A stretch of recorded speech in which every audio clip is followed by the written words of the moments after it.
Okay. Okay, hold on. I'm here. I promise. I did forget to get my reactive imaging on, though, so I'm gonna sneak in here. Hello? Hi, everybody. Welcome to the Sharkstream Book Club. It's been a hot minute, hasn't it? This music's getting a little bit louder than I would have preferred it to get. I'm trying to find a good balance where it's not, like, super quiet or anything, so that, like, we still have, like, some good music backing, but also, like, it's not overpowering or anything like that. But yeah, it's been a little bit, huh? We last convened 2 weeks ago to read the second half of Part 5 of Dead Space Martyr, and today we are moving on to Part 6. Now, before we begin, I tested positive for COVID. So dealing with that, not doing too badly, all things considered. Like, I feel pretty good. Like, honestly, the worst of it was like a couple of days ago, honestly. But, yeah. So, I'm probably not going to be doing any voices for characters today. Normally I would, but, like, you know, just doing the voices already is, like, kind of takes it out of me on occasion. Like, there have been streams where, like, I've done voices, specific voices for each character, and by the end of it I'm, like, a little lightheaded. I don't think that would be a good thing to put myself through when I also have COVID.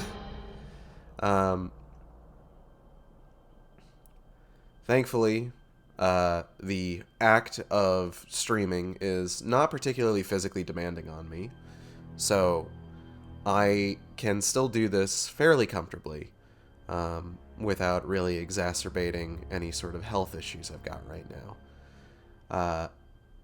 So, Shark streams are going to be continuing. I also work from home, which, you know, is good because it means I can still, like, make a living, even if I am sick, as long as I'm, like, you know, able to answer phones and shit like that. But, yeah, that's an update on where I'm at, like, on a physical level. What else? Anything else interesting happen?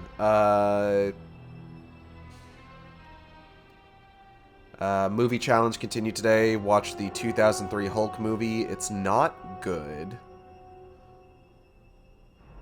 But it was like, I don't know if I would necessarily call it a critical darling. Like, it's not, like, rated poorly. Like, its Rotten Tomatoes score is, like, a 62%. Not that I really use Rotten Tomatoes as a metric for, like, whether a movie is good or not. but like I do tend to use it as a metric as to what sort of like the overall opinion of like the film critic sphere is for any particular film. Rude. I'm trying to talk.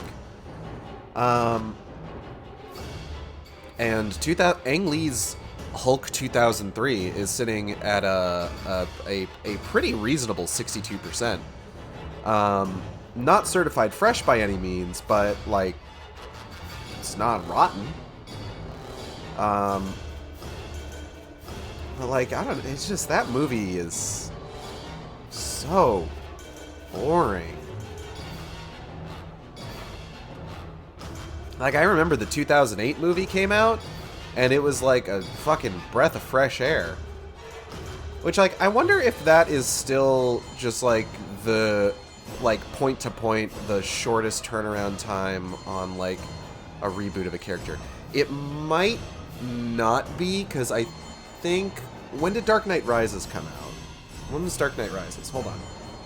Was that 2012? Dark Knight... Yeah, Dark Knight Rises was 2012, so that would have been for Batman, Dark Knight Rises 2012 to Batman v Superman in 2016. So, no, I think that's the shortest turnaround time for the reboot of a character?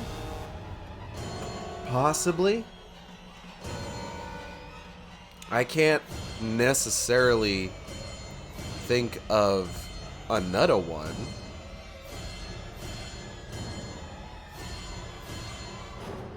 Oh, wait, I'm neglecting Spider-Man movies. Spider-Man 3 came out in 2007, but Amazing Spider-Man would have come out in 2012, so that's still 5 years. Amazing Spider-Man 2 was 2014. When was Spider-Man Homecoming?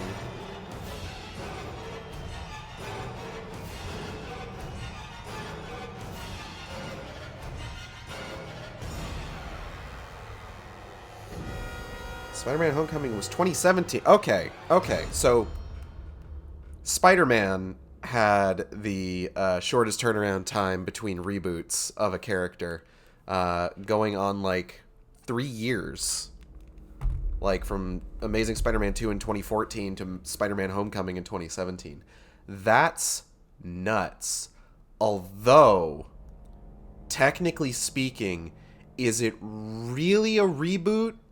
Considering that by all accounts, the Amazing Spider-Man movies are a separate, like, okay. So let's look at this. You call something a reboot when everything that was previously established is not thrown out, but disregarded for a new version of the character, right? But because of Spider-Man No Way Home, establishing that both the Raimi Spider-Man and the Amazing Spider-Man continued past the end of their film series and were thus welcomed into the Marvel Cinematic Universe multiverse, does that mean that technically, rather than being a reboot, they are now just separate, parallel film franchises? There's a real question for you. I'd say he's still a reboot because it's still new Spidey we follow. Yeah, I mean, I guess. But, like, I don't know. Also, hello, Gray. Okay, so... oh, God, excuse me. I'm gonna turn this down a little bit, because this is, like, still kind of annoying, like, in my ear. Although I suppose I could just mute my computer, and then you'd all be the only ones that have to deal with the music. In fact, you know what? I'm not even gonna deal with the music. I'm just gonna sit here in nice, quiet, zen silence and read a book. 'Cause that's what I need right Not horror game music, needlessly pumping up my blood pressure. No one wants that. Well, maybe somebody would. The fuck if I know. Like a freak, maybe. Anyway, so... Dead Space Martyr, Part 6, cheerfully titled, Hell Unleashed. Chapter 52. It had been a long day. First the press conference, then other questions, individual interviews. The first one he tried with Ada at his side, but her obsession with the ghost of her mother made her come off as a nut. For the others, he tried to stick to the basics.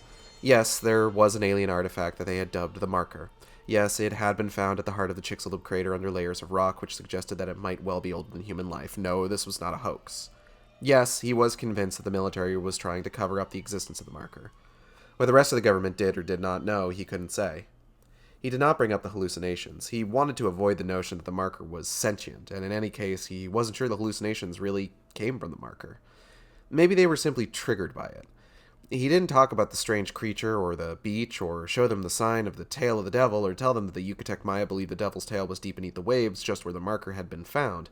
Most media outlets, he quickly realized, saw him as an interesting curiosity, an extremist whom they could parade before their viewers and listeners. It's fitting that the book club is today because I just rewatched Jacob Geller's DS2 video.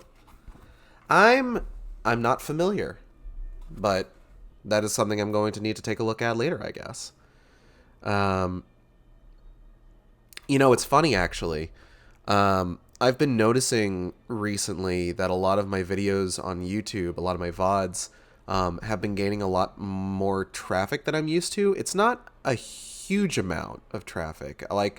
It's basically just I'm kind of more consistently pulling double-digit views, whether that's as low as maybe 15 views on a video to I think the last I checked, the most recent Skyward Sword was up to 92, which is nice. I've started taking a look at some of the analytics for my video to see if I can find out where some of these views are coming from. A lot of them tend to be like, oh, this video was recommended on another person's video. It turns out that my Sharkstream book club of Darksiders The Abomination Vault is being recommended on a lot of Darksiders lore videos from the looks of things, which I feel pretty cool about. Also, apparently there's somebody else who just did a Let's Read of that book. So, I don't know. Maybe I could sue them for copyright infringement. No, I couldn't. I have no grounds for that. They were more interested in poking holes in his story. Couldn't the vid be faked? How did they know that it was actually the size he said it was? Size could be simulated on a vid, and there were no human figures in the vid to compare it to.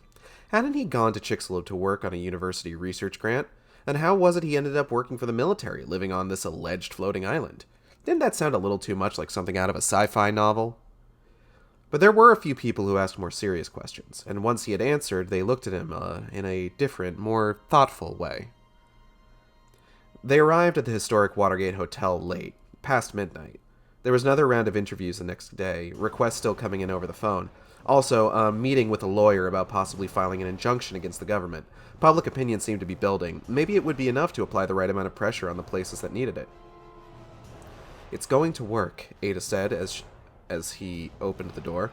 Markov won't be able to keep the marker for himself. Everybody will know about it now. Everyone will have a chance to share in its message. Not knowing what to say, he didn't answer. They opened the door. He flipped on the light and then stopped dead. One of the walls had a large hole in it, plasters scattered all about the floor. Just behind it, sitting in a chair beside the bed, was Markov. "Hello, Altman," he said.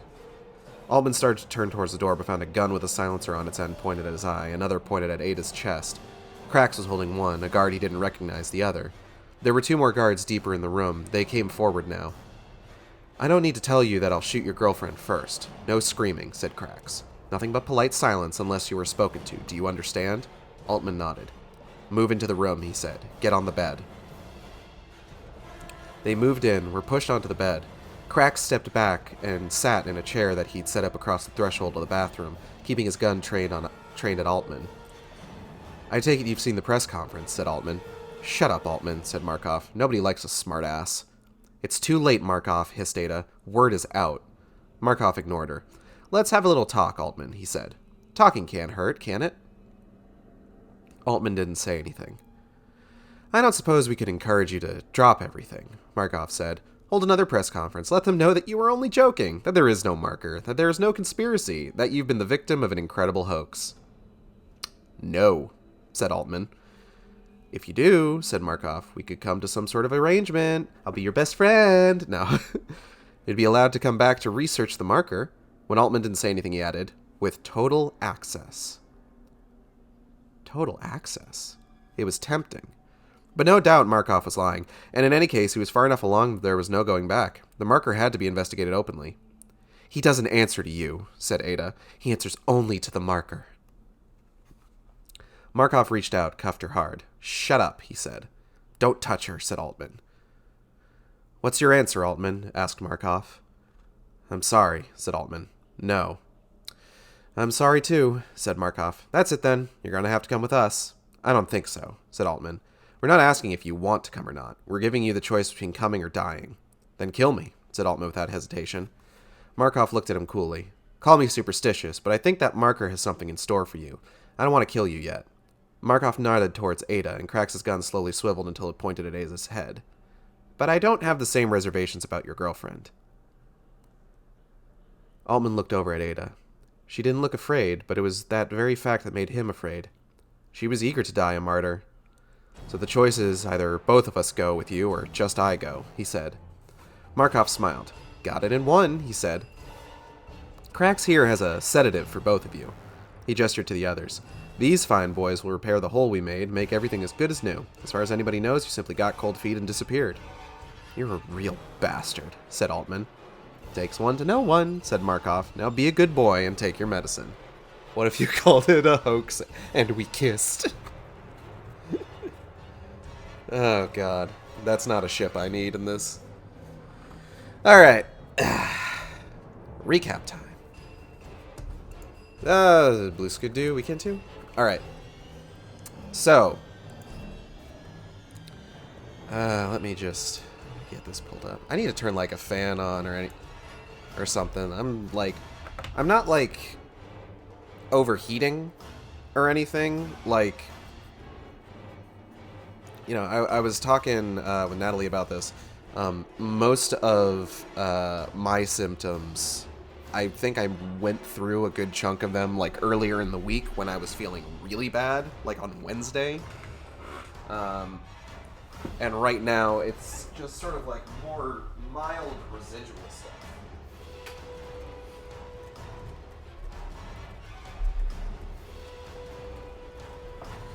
So I'm probably on, like, the downswing of it.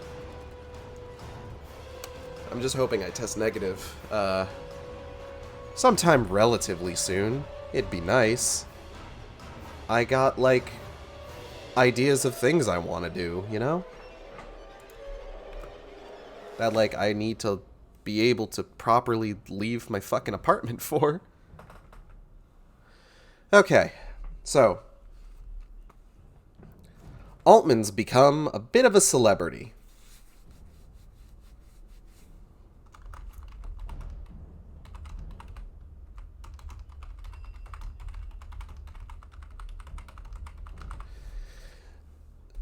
So I'm trying to imagine, like, what some of these, like, articles and news stories would actually look like in the Dead Space universe.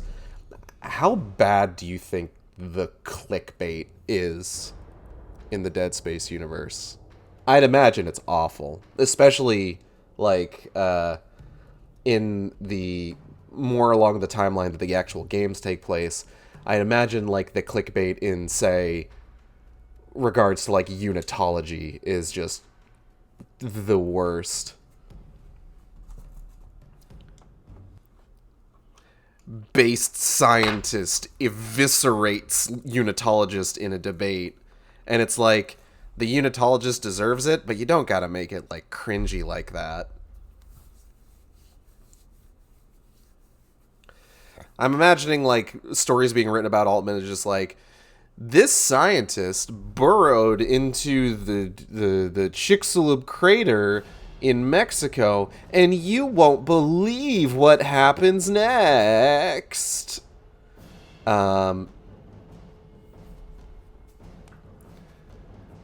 Ada, Ada's still not coping well, or she's coping too well. It's a little unclear exactly how she's handling this.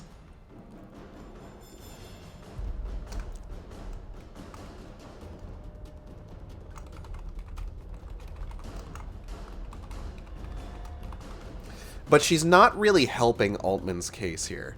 It's a little bit difficult to tell people about how, like, hey, the government is covering up the discovery of this weird alien space rock when you've got your GF next to you talking about how the space rock allows her to talk to her dead mom.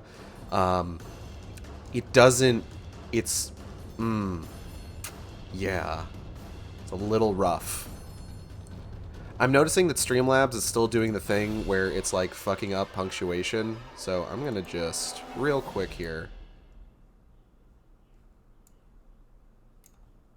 Also, oh nope. Okay, the desktop audio is, or this is still going. This is still going, right? Yeah, it is. I should make sure that loops. I want to see if possibly. Where's the chat box widget? Here we go.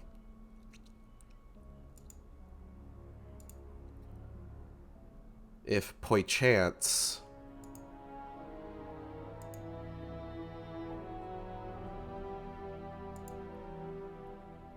Why is it doing that, I wonder?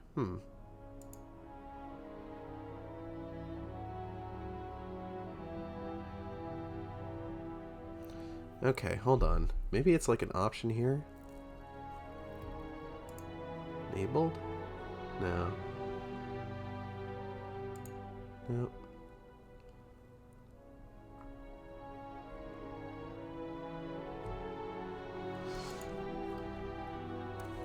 You know what? I'm gonna look this up right now, actually. Hold on.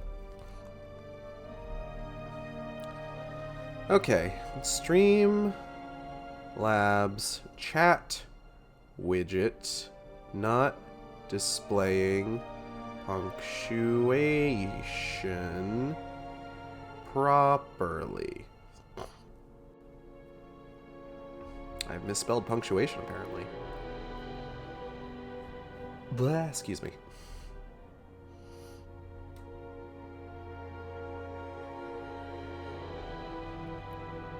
Right.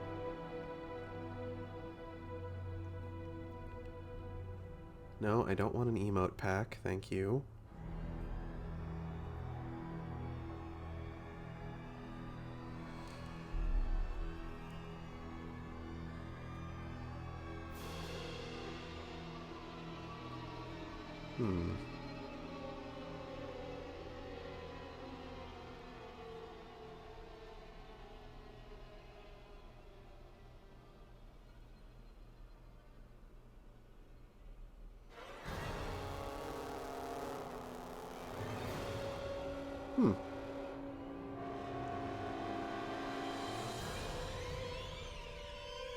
Yeah, I don't know. It's weird.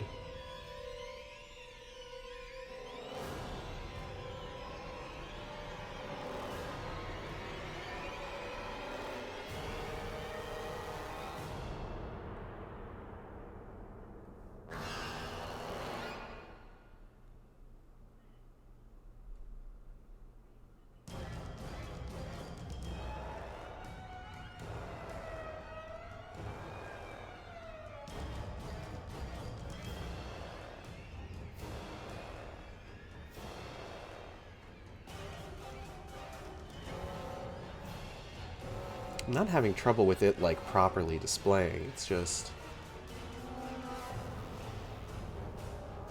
the frickin' punctuation, man.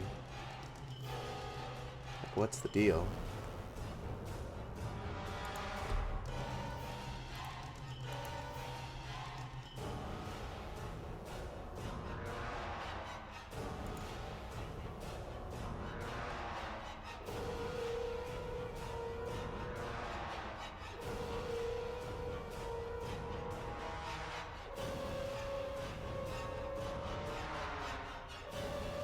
Huh.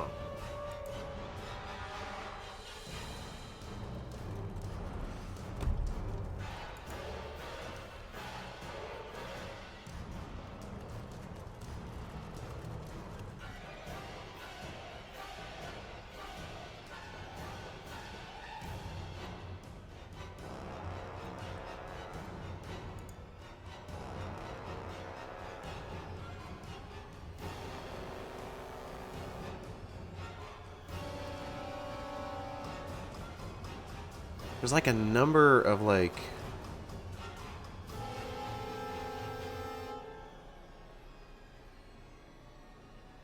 example messages that they put on like the page for the widget.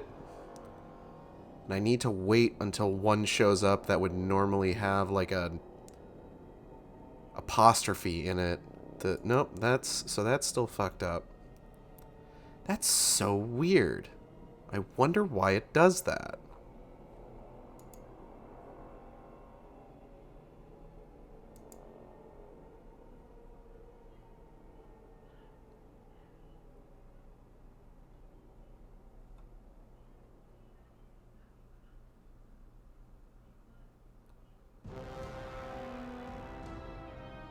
I cannot imagine.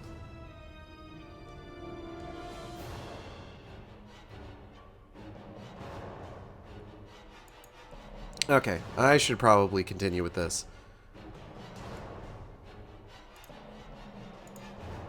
Can't just keep getting distracted. Alright,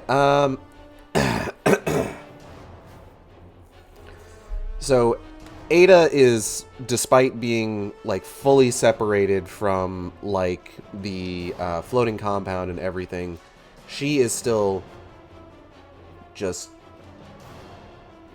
absolutely mental for markers.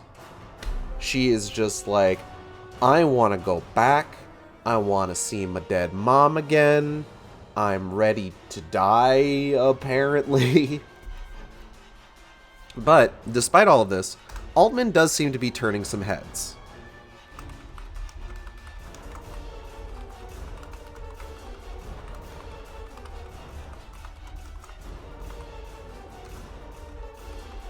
She loves to sniff them. I would imagine that if you sniffed enough markers, you'd probably start seeing dead relatives. Get that strawberry scent all up in there. He mentions that there's a few people that interview him that, like, after he explains what's going on, they look at him differently. Most people seem to be interested in basically poking holes in his story, making him look like the fucking idiot. What do you think the marker smells like? I guess it depends on the marker, huh? Like the one in the crater, I would imagine that one's smelling metallic because it's made of like an alien substance. Like an alien rock. Like, that seems like the sort of thing, it seems like it would probably be like the sort of thing that like we wouldn't really have a frame of reference for what it smells like. But I think the closest thing that we would probably be able to get to that would be like something metallic, maybe like some really like fresh iron, you know?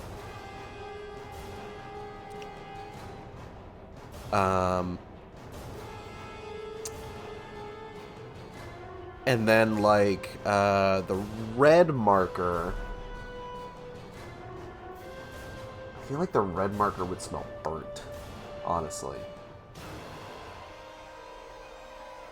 Something about the red marker gives me like the sense of like just something burning, you know? And then the golden marker from Dead Space 2.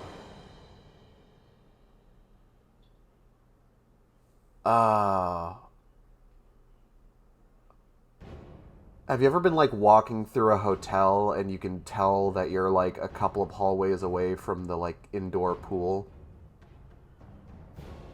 I feel like that's the golden marker. Like that sort of like chemically chlorine smell.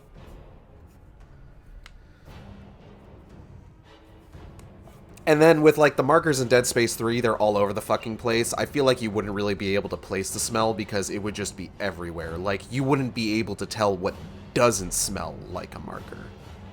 You know? That's what I think, at least.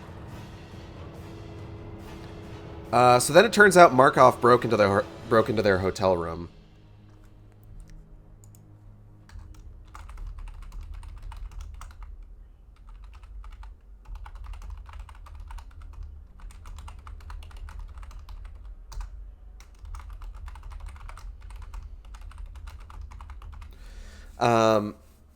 And he's basically there to threaten them. Excuse me. Because, whoopsie daisy, Altman, you're not supposed to be doing that. Cut that out. And Altman's like, no, I'm gonna keep doing it. I really want to, you know? And Markov's just like, please. And Altman's just like, no. And then Markov's just like, okay, kill his girlfriend. And he's just like, fuck, fine, okay.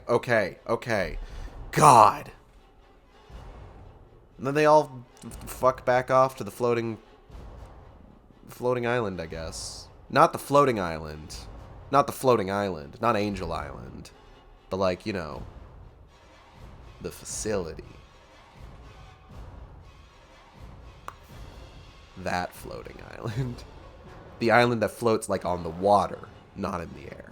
Not yet, anyway. Maybe someday. Maybe someday they'll get that technology. But yeah. And then that brings us to our next chapter. So let's continue. Joop. Okay. Chapter 53. And so Altman was back where he'd started, though also a little surprised that they hadn't simply killed him. He suspected a trap, something awful they were saving him for, but didn't know what it would be. He wondered if his press conference or his disappearance following it had had any effect, but doubted he'd be able to find out while inside the floating compound. As for Ada, when he awoke from the drug, she was gone. When he demanded to see her, they just laughed. "She'll be safe," Krax had said, "as long as you cooperate." A few hours after waking up, still a little groggy, he had found himself in Stevens' office. The latter sat with his elbows resting on the arms of his chair and his fingers tented in front of his face. "Why am I here?" Altman asked. "Why am I still alive?" "Markov is curious about you," Stevens admitted. "Curious?" "You have some resistance to the effect of the marker, a resistance that most of your colleagues don't have. Markov realizes you might be of use for his project." "And what project is that?" Stevens smiled. "You can't understand why he might wonder about you," he said. "You've survived trips in the bathyscaphe that have driven other people mad. Even when you've had headaches and hallucinations, they haven't caused you to degenerate into violence or madness the way so many of the other hallucinators seem to do. Many of the believers on board have an almost religious awe of you. And I have to say that I find myself half sharing their belief. I suspect that a few of my colleagues feel similarly." "That's insane," said Altman. "They think you're a reluctant prophet," said Stevens. Altman shook his head. "The marker is dangerous," he said. "I'm sure of it." "And yet you're fascinated by it," said Stevens. He leaned forward. "We still suspect you know things that you're not telling." He opened his desk drawer and removed from it the chunk of rock from the marker. "This was found in your jacket pocket while you were unconscious," he said. "Care to explain?" "No," said Altman. Stevens nodded. "Up to you," he said. "If you don't want to explain to me, perhaps you can speak with Krax." But Krax didn't seem to want to talk exactly. "You know why you're here?" he asked. Altman nodded. "You want to know about the chunk of the marker?" "That's part of it," he said. He led Altman to a chair with leather straps affixed to the arms and legs. "Sit here," he said. "Why?" said Altman. "Where's Ada?" "Don't worry about Ada. Just sit," said Krax, pushing his chest lightly so he tipped back into the chair. "Now I'm going to strap you in," he said. "There's no need to strap me in," said Altman, panic starting to rise in him. "I'll stay as I am." Krax shook his head and began affixing the straps. "You won't," he said. "I'm afraid, Mr. Altman, that this is going to be a bit of a bumpy ride." "What do you mean, a bumpy ride?" How do they feel? Krax asked as he tested each strap in turn. Not uncomfortable? Not too tight? I'm fine, said Altman. But what? Krax pulled the left wrist strap painfully tight, then the right. Altman could feel the strap cutting deep into his flesh. How about now? He asked. And then he left the room. For a moment, Altman was alone, straining against the straps, and then he stopped. Maybe he could tip the chair over, break it somehow. When he tried to rock it back and forth, he found that it had been bolted to the floor. A moment later, Krax was back, bringing a wheeled cart with him. On top of the cart was a tray covered with white cloth. Krax brought it close, pulled the cloth off it with a flourish. Beneath was a row of scalpels and knives, a pair of pincers as well. Krax ran his hands slowly over them. You didn't think you could just waltz off and report on us and suffer no consequences, did you, Mr. Altman?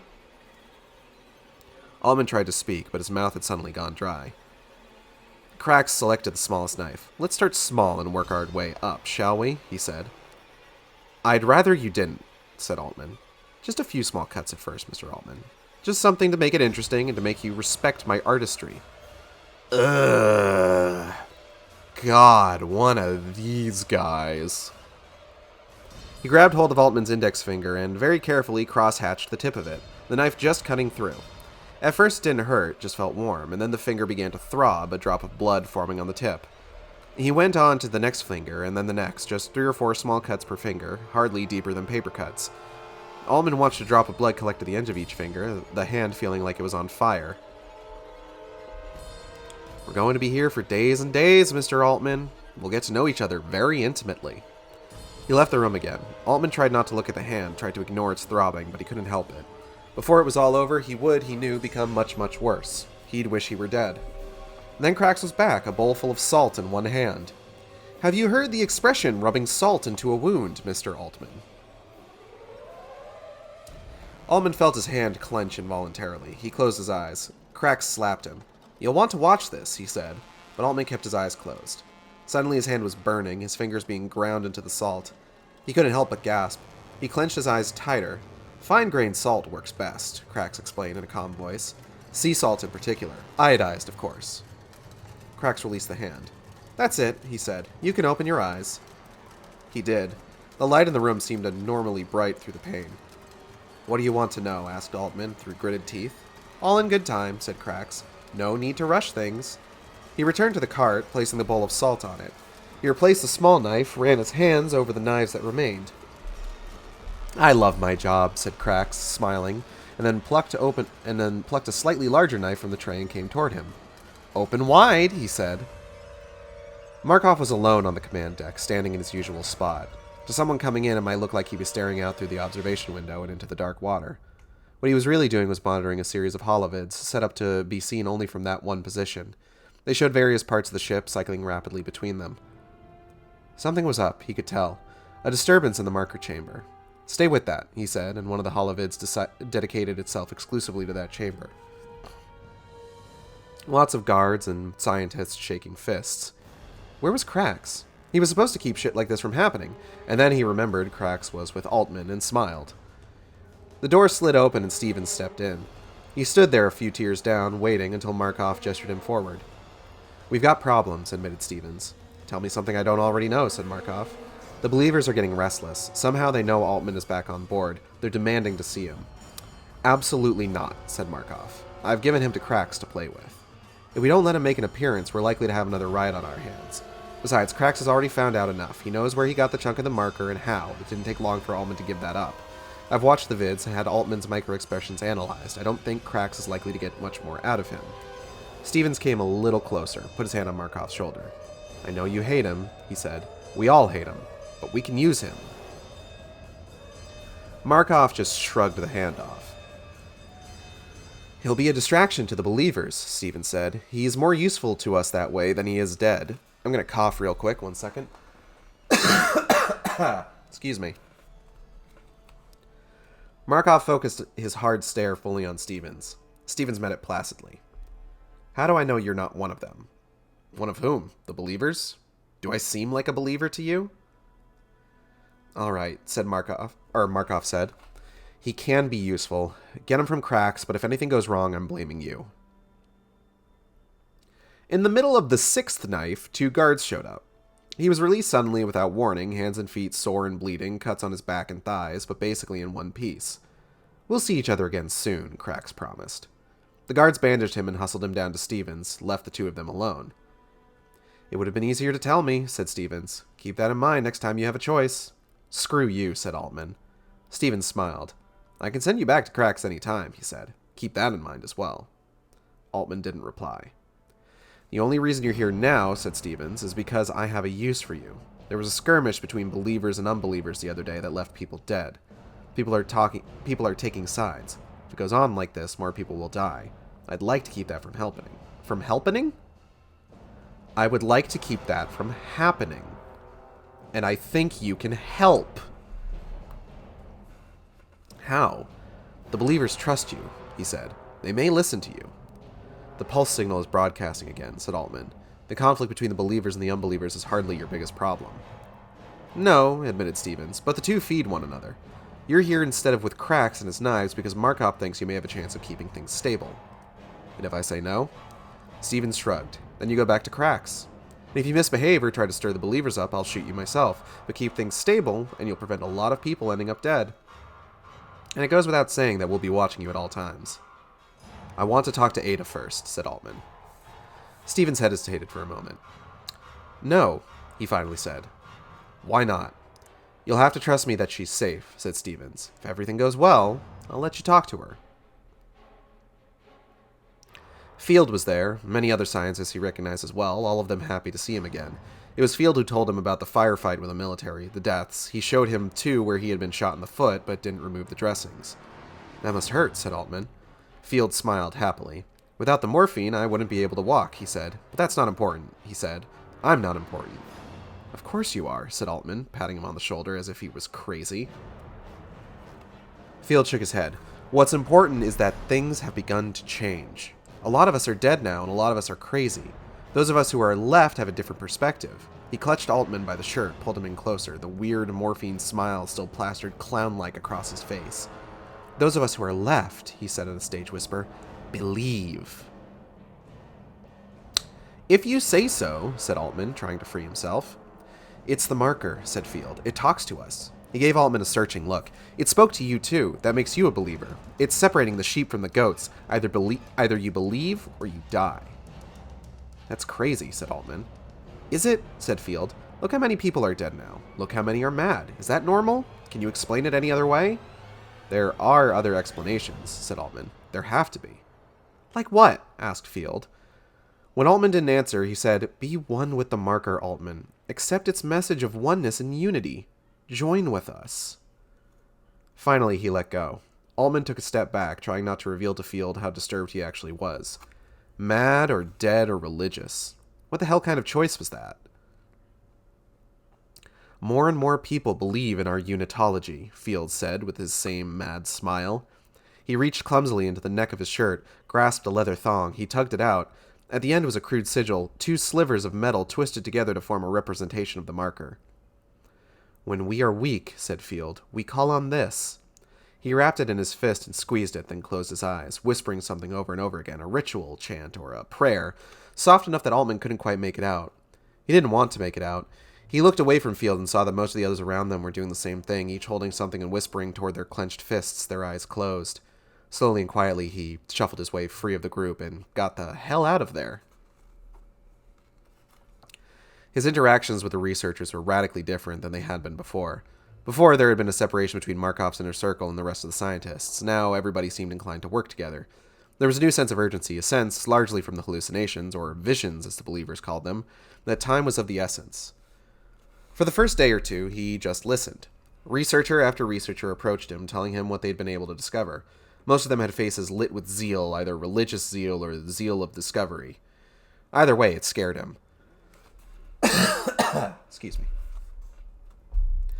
As he listened, started seeing data from the tests, and began to interact directly with the marker itself, he became convinced that he'd been right to begin with, that the marker had a purpose that had nothing to do with the good of humanity, though what that purpose was, he was still unable to say. Lying in bed at night alone, wondering where Ada was and whether she was still wrapped up in the madness of the marker, he turned it over in his head, becoming more and more worried. All the talk of convergence and everlasting life that had started with the hallucinations was not so much a lie as it was something related to the marker trying to express itself in human means, manipulating the imprinted memories of loved ones and conforming to their words. But what was that something? The marker itself? The beings that had created it? Some sort of protective mechanism? Something else entirely? And whatever it was, something was being lost in the translation. Nobody was sure what the marker wanted from them. Becoming more and more nervous, he opened a vidlink to Stevens. Despite the late hour, Stevens did not look like he'd been woken up. His voice when he spoke was as mellifluous as always. "Altman," he said, not a hint of surprise in his voice. "What can I do for you?" "You're awake?" "Don't sleep much these days," said Stevens. "Too busy talking to the dead." "I have something I need to talk over," he said. "It's about the marker, about the messages it seems to be sending through hallucinations. I don't know who else to ask." "Go ahead," said Stevens. "I've been thinking about it myself. I wonder about its purpose. I don't know that we should trust it." "Go on." "I think we read what the marker says positively because we are prone to believe in a life beyond this one, because it speaks to us through voices of people we are close to." "Fair enough," said Stevens. "Clearly it wants us to think of it in a positive light. But if you listen closely to what the hallucinations are saying and try to think of them as being the words of an alien presence channeled through human memories, and try to forget that you're being told them by someone you know and love, there's another interpretation for convergence, for becoming one." "Yes," said Stevens. "What if convergence means not eternal life or transcendence, but radical subordination? What if it means unity more literally, the destruction of the individual to a larger communal self? Like the way some insect colonies function," said Stevens. "The individual is all subject to the will of the colony, a kind of hive mind in control of all the individuals." "Yes," said Altman. "Or maybe even more extreme. What if it's being literal? What if it means somehow to transform us from many creatures into one? Wouldn't that be fucking stupid? Wouldn't that be just the dumbest thing in the world?" I'm making it funny here, because that's actually what happens in Dead Space 3. "That doesn't sound feasible," said Steven. See, even Stevens is like, that sounds fucking stupid. Shut up. I do like the Brethren Moons, though. I like the Brethren Moons as being like the final form of convergence. Personally. Like, I know Dead Space 3, the way that we got it, isn't what Visceral wanted to do. And it's basically entirely EA's fault for fucking with their vision for the game. I do think they managed to do something cool with what they had to do, basically.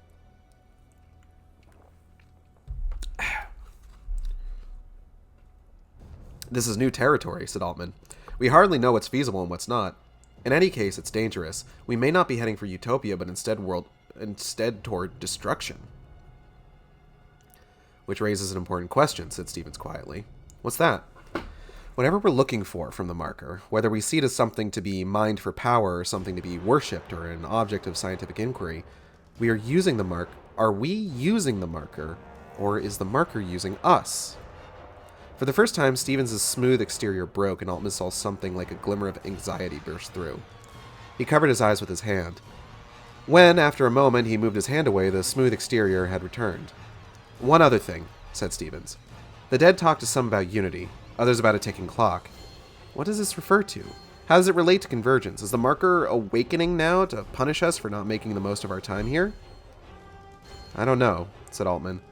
"It may be something less threatening, but I think it might be more. The dead act as though we have been facing a deadline that we have evidently crossed.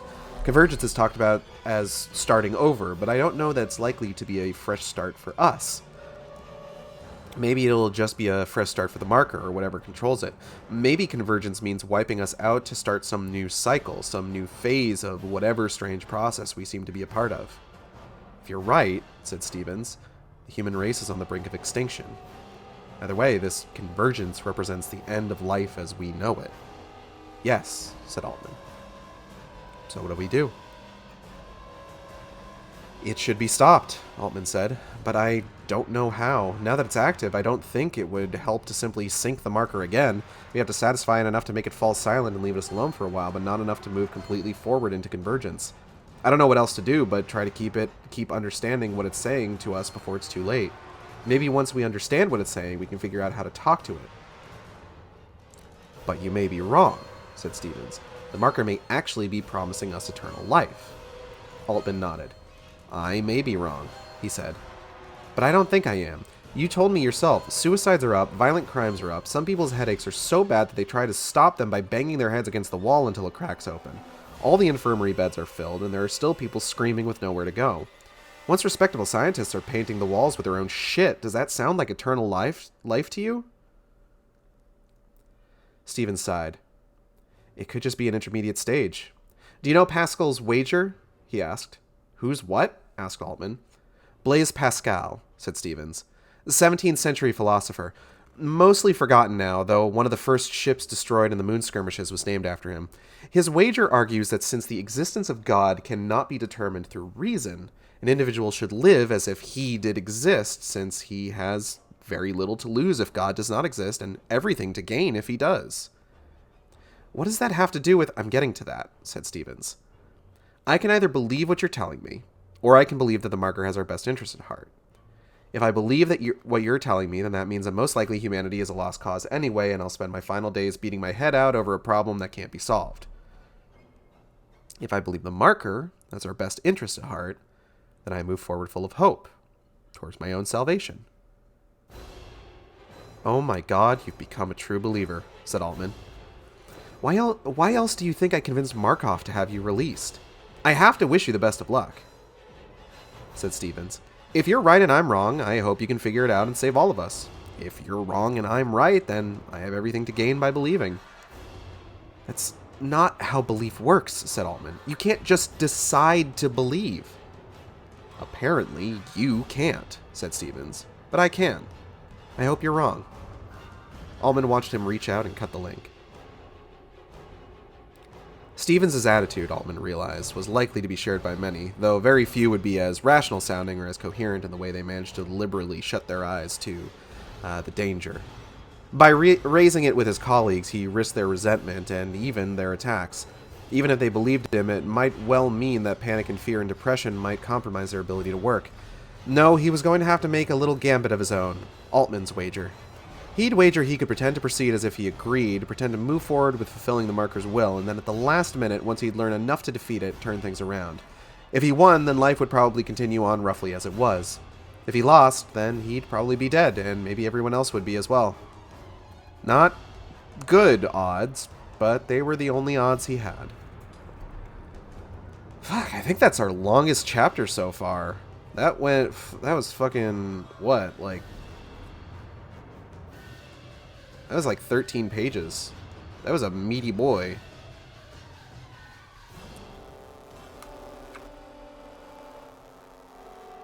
I gotta, like, try and remind myself of exactly what it was that happened. Give me a second.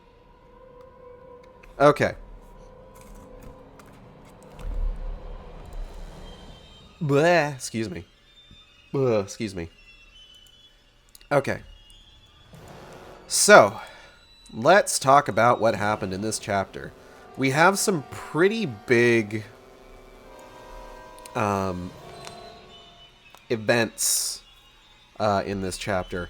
We get a bit of a discussion about, like, what convergence might mean, what the marker's true goal might be, as well as sort of an idea of, like, how unitology got started and the sort of, like, rationalization that some unitologists use.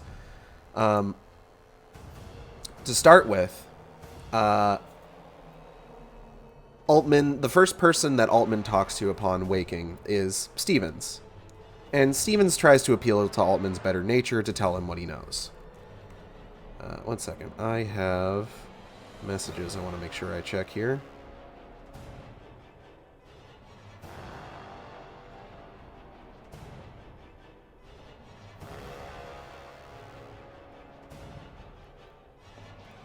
Oh yeah, I think so, Gray, I'm actually looking at this video. I haven't watched this, but I think I've seen this recommended to me. So I'm definitely going to need to check that out later. Okay, so. What was I going to talk about? Oh yeah. So Stevens tries to... Hold on, let me...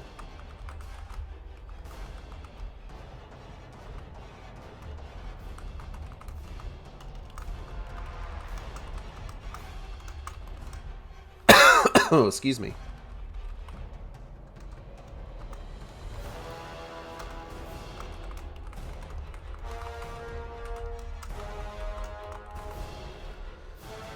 So Stevens basically just appeals to Altman to be like, hey, just tell us everything you know that we don't know, everything you've done behind our backs.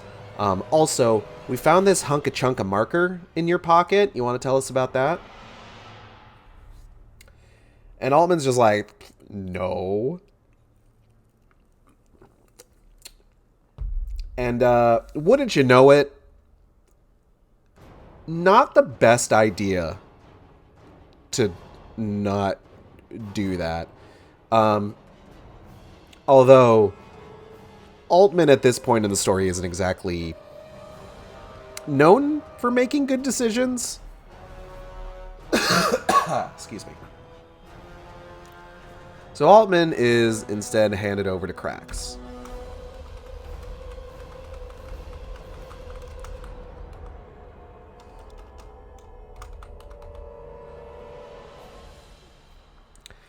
And Cracks turns out to be one of those obnoxious knife guy kinds of antagonists.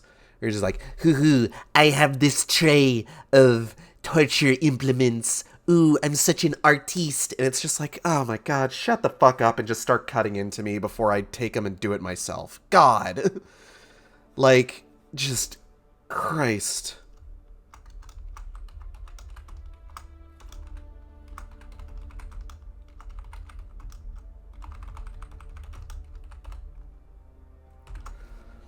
It's just, it's obnoxious. Like, oh.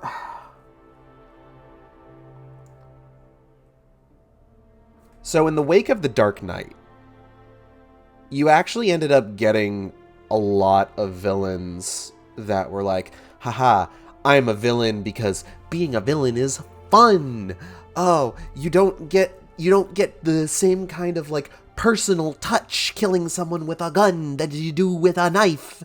You don't get to savor all the little moments. And they're all doing it because Heath Ledger did such a good job at portraying that kind of character.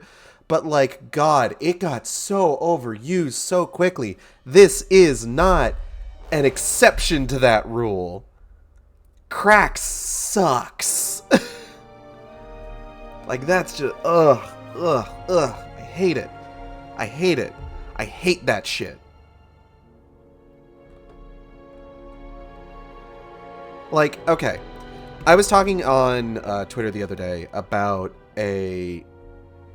Like...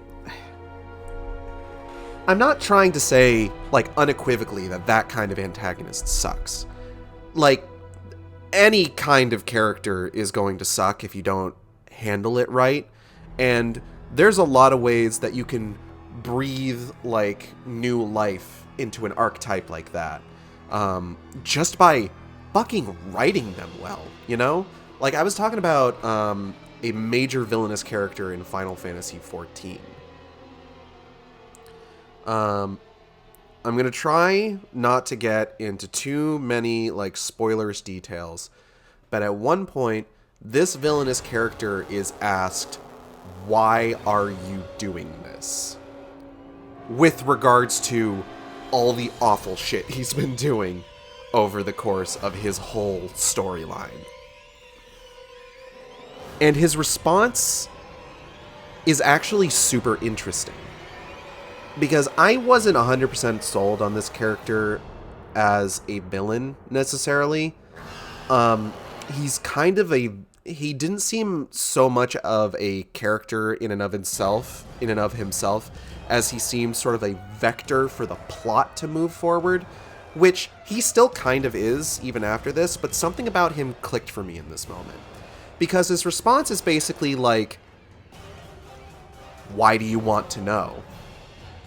Would you feel better if I had a reason for doing all this awful shit I've been doing? Because I feel like in the wake of...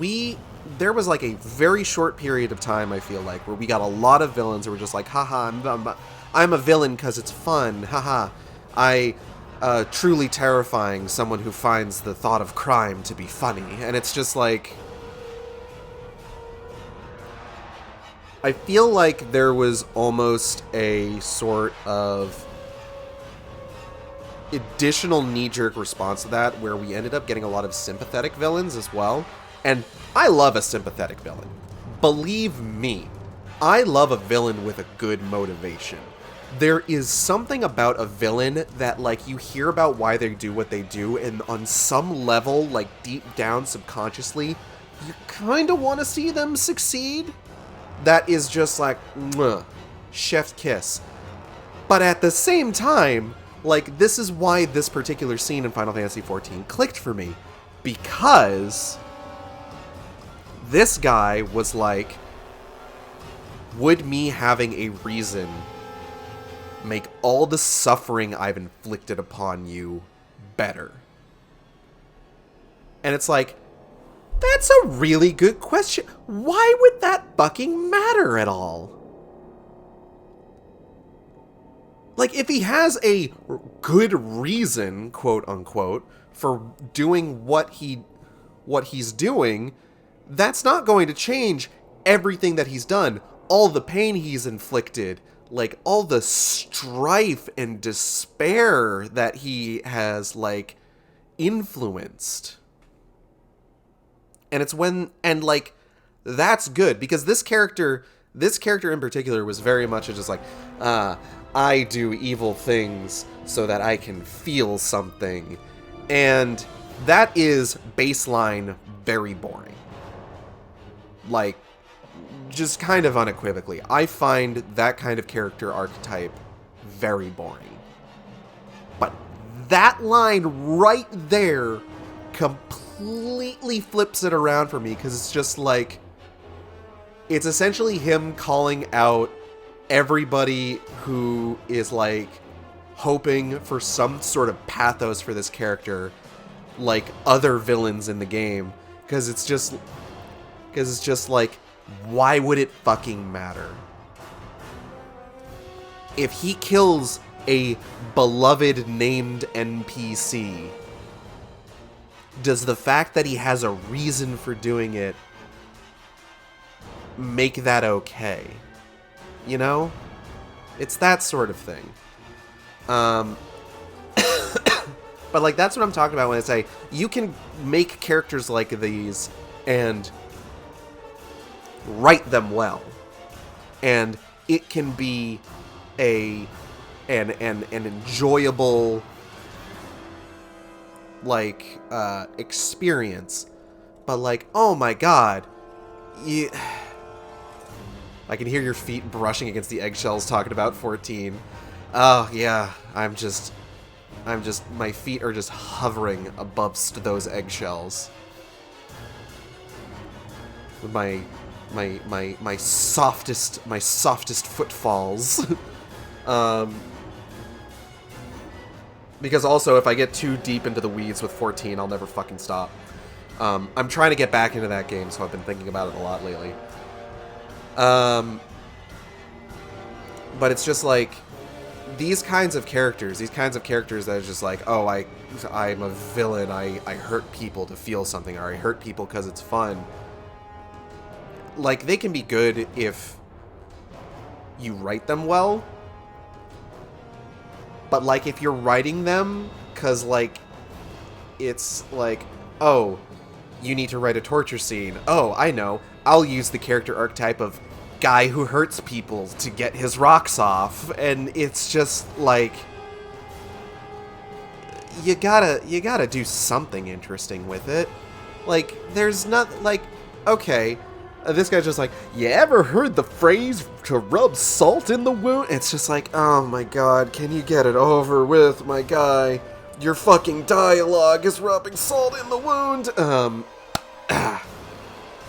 All you've done is given your character a fetish. Yeah. Basically. I've ranted for like 5 to 7 minutes now about this one fucking scene because like it just reading it was obnoxious to me. So Stevens devises an idea to like, hey, the believers are rising up. We should use Altman to calm them down. Give us the reason he's horny. Give us the backstory. Ugh. Like I said, I'm not saying you can't have a character that just, like, they like to be a shithead for the sake of being a shithead.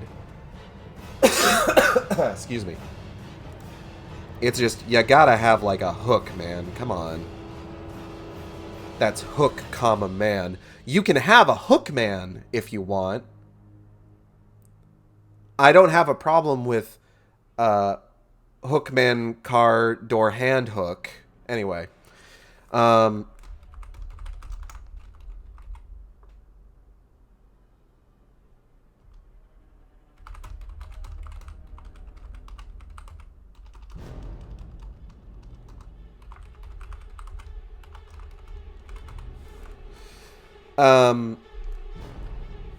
So he pitches this idea to Markov, and Markov is, like, reluctant?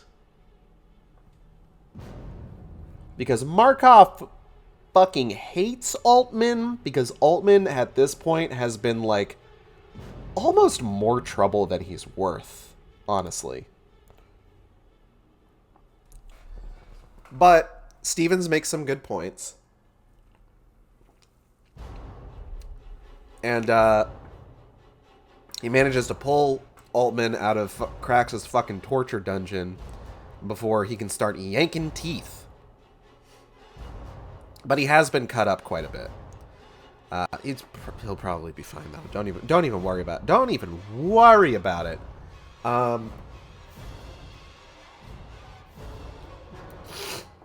God, my nose is getting a little stuffy. I had like spicy noodles for lunch, and it really helped clear my sinuses out. Which was good because I had a swab shoved up my nose again earlier today to get like a proper like pharmacy COVID test. So Lord knows needed to drain the cavities, as it were. I think we're having spicy noodles again for dinner, but I'm not 100% sure. What was I talking about? Oh yeah.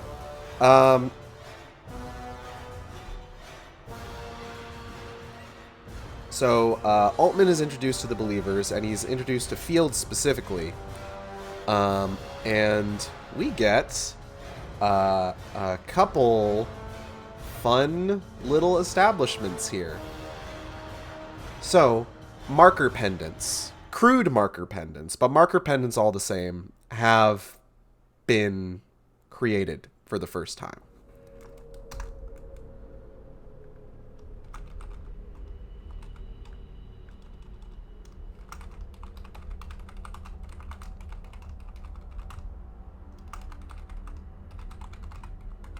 These would go on to be featured in other Dead Space stuff. Damn, now I really want spicy yakisoba, and it's super accessible to me right now. I say go for it. I am always a slut for spicy food. Which is wild considering how white I am. I have worked for years to build up my spicy tolerance, god damn it. I'm proud of it. I'm proud of that fact. The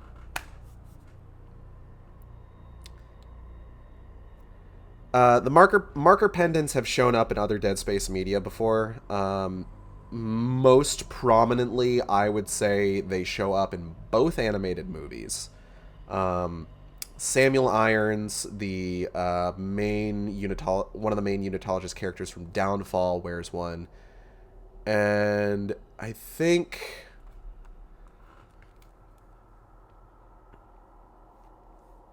oh god, what is the name of the fucking pilot from... I just ate dumplings though, and I wanted to get ice of cream. God, I have ice cream too. I think I have like 2 pints of ice cream that I haven't fucking touched since they've been purchased for me. I should look into that. Dead Space Aftermath characters? Ugh, excuse me. Borges, Commander Sergenko, Omar Naeem, I think?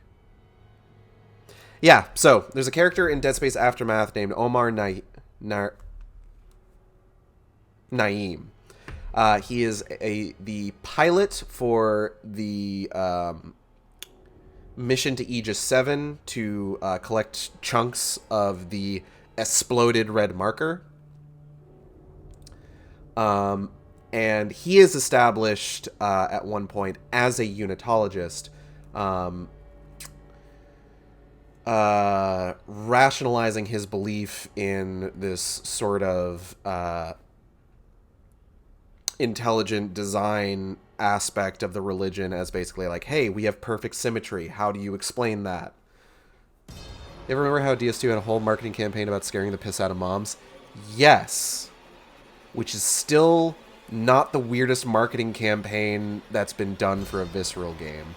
Though for some reason, Visceral games in particular seem to consistently have weird marketing campaigns. Or had them, at least. But he has a marker pendant.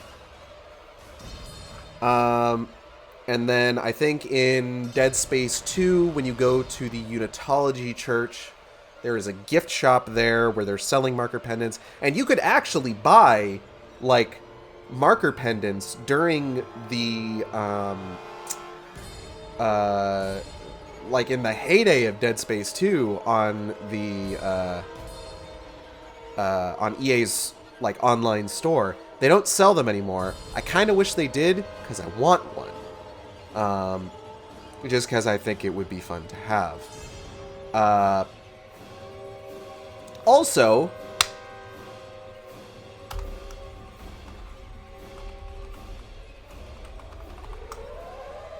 we have the first mention of the word unitology. We've done it. We got there.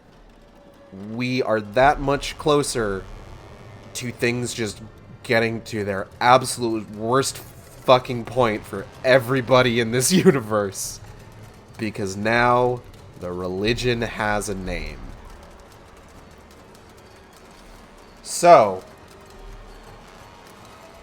everybody grasps their little shitty marker pendants and they start chanting, and Altman's just like, you know what, fuck this, and he just kind of backs out of the room. And then I believe from there later on is when he has his little 3 a.m. rendezvous with Stevens. Let me check this. Yeah.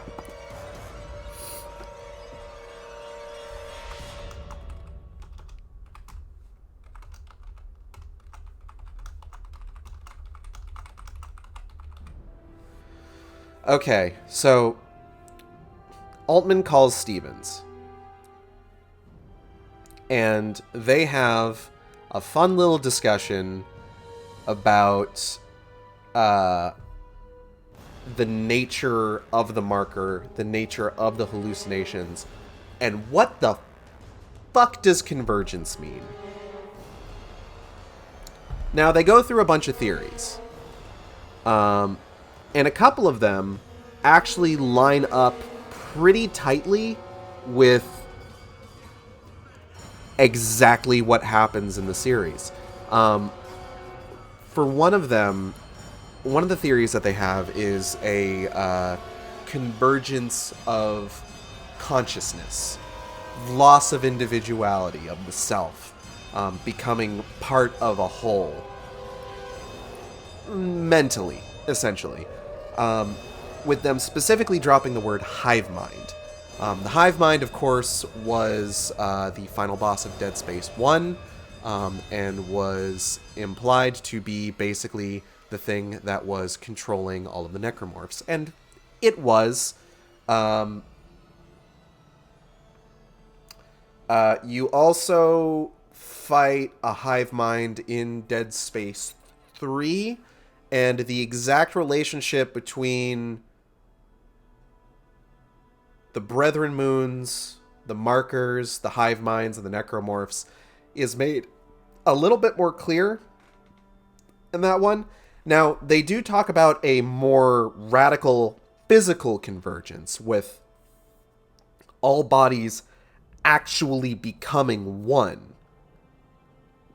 Exactly like what is established is what convergence is by Dead Space 3 with the Brethren Moons.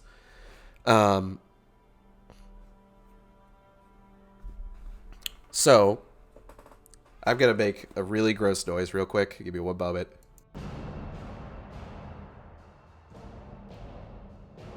Okay, I'm better. And it's really funny, actually, that they make all of these hard reads about where the series has been and where it's going, considering how early that this takes place and what we know of what happens to Michael Altman. So let's go ahead and just write that down.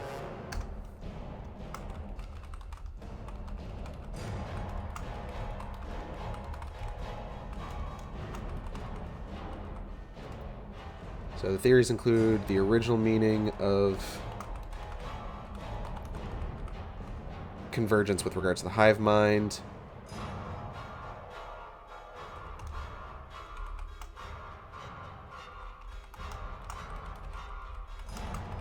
and Dead Space 3's Brethren Moons. And then, of course, it's revealed that whoopsie daisy, Stevens is a unitologist.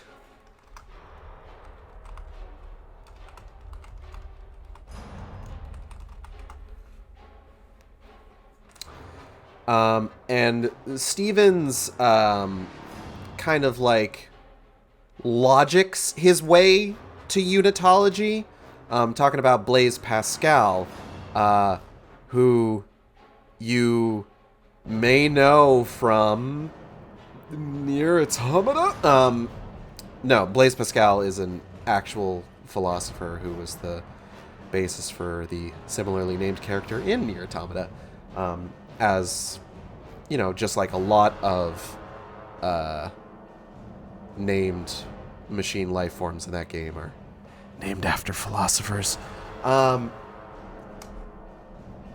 Pascal's great in that game, by the way. I love Pascal. And Altman has hatched a plan.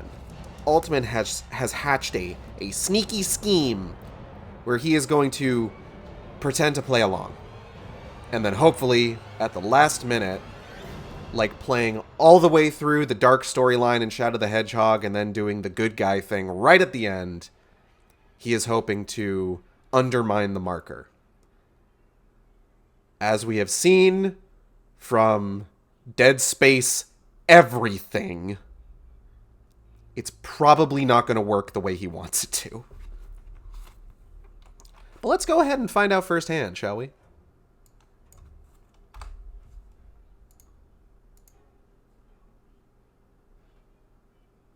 I'm just taking a look at the I've got the fucking, what is it? The soundtrack still up.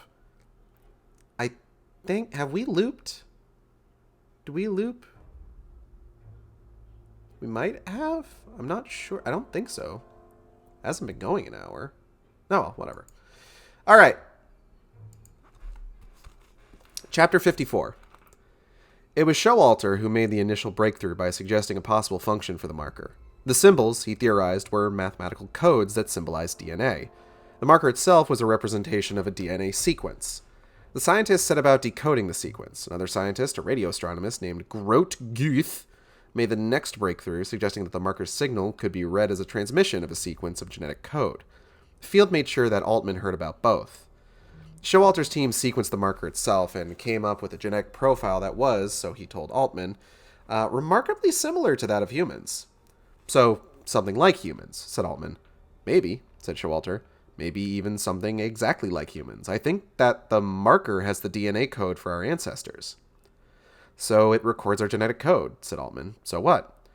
Not just records, said Showalter. We think the pulse transmits it as well, deliberately changing genetic structures slightly in existing human organisms. It may, in fact, have been the beginning of human life. Altman didn't know what to say. It was staggering to think that human life had neither evolved naturally nor been a gift from God, but was instead based on the marker. But why would it be rebroadcasting our genetic code? Asked Altman. We've already evolved. What would be the point of that? To become crab. Obviously. Like, have you not... It's basic science. Carcinogen... Carcinization...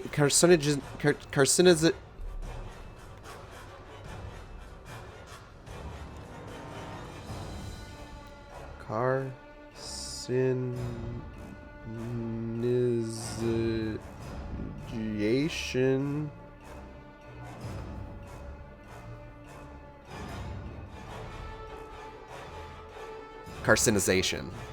I got it. Everything become crab. Everything become crab eventually. All of nature points to crab. Crab is ultimate life form in animal kingdom. Have you talked to Grote Guth? Asked Showalter. He's hit a snag. For God's sake, go talk to Grote. This motherfucker's named Grote. And so he did. The German scientist was not what he expected he would be. He was small and very thin, and had a skin condition that left him hairless. He looked harmless, almost helpless. He seemed to be expecting Altman. A lot of H's in those couple of sentences. Had him hairless, he harmless, helpless. Yes, he said. Herr Dr. Field has told me about you. You are one of us, yes? Altman neither nodded nor shook his head, but Guth went on. You want to know about the pulse, he said. Whether my team has decoded the pulse. Perhaps Herr Dr. Showalter has said something, yes? It's written with a V when he's speaking. Showalter. Because he's German, you see. I'm just not reading it with a German accent because I don't want to. I could, but I don't want to. Yes, said Altman. We have decoded the pulse, perhaps, but we have struck a complication. What's the complication? My team has decoded the signal, and we think it is decoded correctly. We understand it to be a code, and we understand what that code is. Herr Dr. Showalter thinks he has decoded the signal, and he, too, thinks it is decoded correctly. The complication is that we have different answers. For him, it is a code that is a step upon the sequence to human life. For me, it is something else entirely, not correlatable to a known species. I am making a synthetic version of mine now to get a closer look at it. That sounds like a bad idea. Perhaps one of you is wrong, said Altman. Perhaps, said Guth. Or perhaps the pulse... I'm sure I'm pronouncing that wrong. Is it maybe like Goethe? Goethe? Goethe? It's like G-U-T-H-E. Goethe? Goethe? Hold on.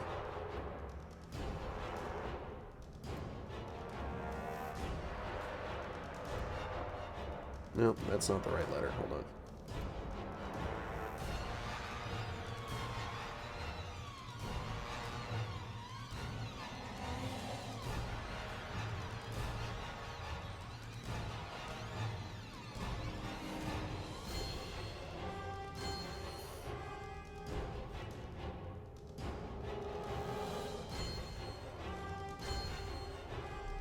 Hold on, I gotta wait for all these TikTok ads to load up first before it shows me what I fucking want. Goethe. Okay. Perhaps, said Goethe, or perhaps the pulse signal is transmitting a different code than is recorded on the marker. He leaned forward and gave Altman a steady look. I must say something to you, he said. I am a believer, you must not doubt my belief, but I am also a scientist. I have looked carefully at Herr Dr. Showalter's calculations, and I have looked carefully at my own. Our calculations are correct. If the marker was the beginning of human life, then it has no need to be broadcasting this now. And yet, it is communicating a pulse. one with an unfamiliar genetic code. Perhaps it is communicating a pulse, but perhaps it is a flawed pulse with a flawed genetic code. Perhaps this marker has begun a process of deterioration. The convergence, said Altman. But maybe it has simply become confused, said Goethe. You must try to understand it. You must work with it. But what if this is what it's meant to do, said Altman. Goethe groped his necklace out of his shirt, clutched the icon of the marker in his fist. No, it cannot intend this, he insisted. The marker is here for us. It has simply become confused. And then he looked at Altman for guidance. Altman just nodded and left without another word. I'm surrounded by madmen, he couldn't help but think. Fanatics. The marker fandom has really taken a nosedive. But later that night, he began to have doubts. What if Goethe was right? What if the marker was just broken? Maybe they could fix the marker by returning the core sample to its rightful position. That's ridiculous, he thought. It was transmitting its signal before the core sample was taken. He lay in bed, staring at the ceiling, until another idea came to him. But maybe it was transmitting a different signal then. The correct signal. He couldn't sleep until he at least tried. He woke up Showalter, explained what he wanted to do. Already been tried, said Showalter. Doesn't make a difference. But maybe the missing piece isn't crucial, Showalter explained. In fact, no single piece is crucial. The marker is a complex but internally replicated structure in the same way for existence the pattern of a nautilus replicates even as it tightens. Even if the parts of it are broken or damaged, it still works. Probably the only way to stop it from working would be to pulverize it. Depressed, Altman went back to bed. Chalk one up for the marker. Not damaged, or at least not damaged in a way they could understand, which meant it must be acting the way it was for other reasons. Either as working for their own good or for their destruction.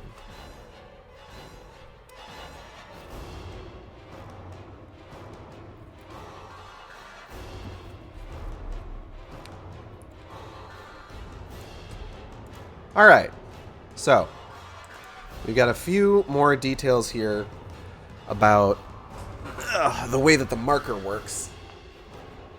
Some of it is details that have actually been discussed in other Dead Space media. I want to say some of the things that are actually covered here are similarly covered in what is it? Aftermath, the second animated film. So to begin, there is a conflict here between two scientists, Showalter and Goethe.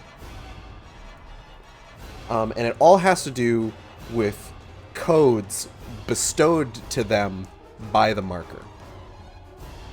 Now, Showalter is decoding these symbols that are actually physically on the marker itself.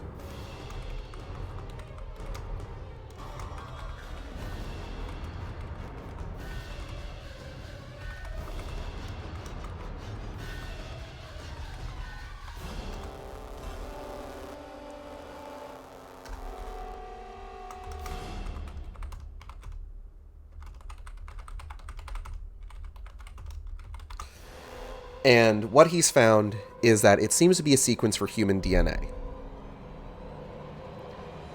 Human DNA as it is, like, currently. And this is basically what gives us the excuse me, the confirmation that the marker is what jump-started human evolution.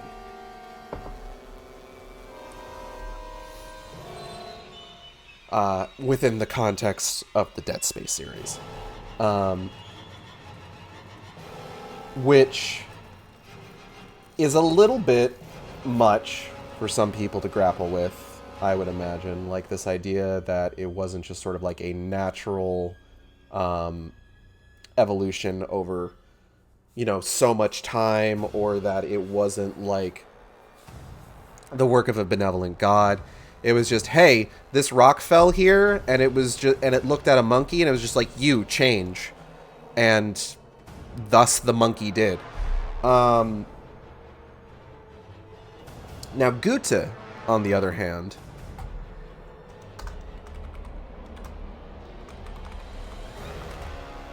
hold on, I misspelled decoding.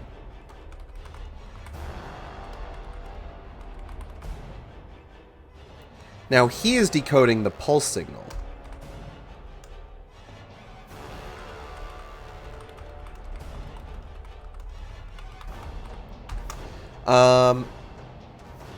Now, the issue that they're running into is that Showalter and Guta, their findings are in conflict with each other. Because what Guta is getting isn't human DNA. It's similar. It uses all the same pieces. But... excuse me. But it is for something else.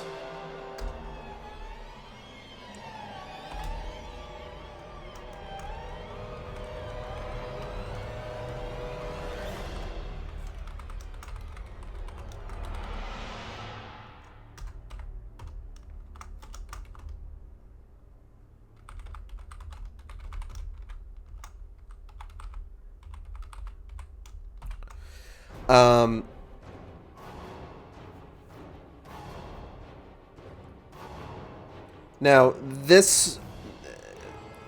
symbols, their meaning, all of this was similarly discovered in Dead Space Aftermath by... oh, fuck, what's his name? Crazy guy.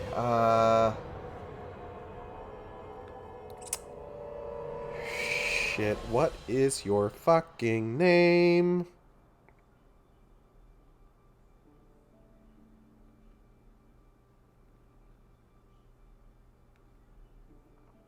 Nolan Strauss.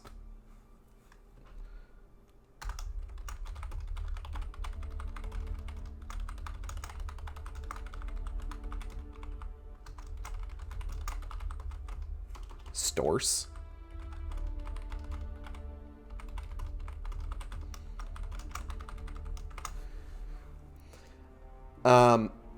Now, another thing that is discovered that is also something similarly discussed in Dead Space Aftermath has to do with the marker chonk. So, Guta is convinced, of course, that no, the marker can't be trying to destroy humanity with this pulse signal that it's sending out. It must simply be confused. It's deteriorating. It is very old. It's not, its mind isn't what it used to be. We have to help the marker. We need to understand it. And of course, Altman gets the idea that, like, oh, you know what? Silly me. I took that fucking piece off the marker. Well, I didn't take it. I mean, like, I took the piece. I didn't chip it off. But, like, I mean, maybe if we put it back, it'll fix the signal. Right? And Showalter's just like, no. Nope, doesn't work that way. Now, they reference Nautilus shells in this, but in Dead Space Aftermath, they describe it in terms of, like, a hologram. Essentially, any, like, smaller piece of the marker has all of the same properties as the larger whole.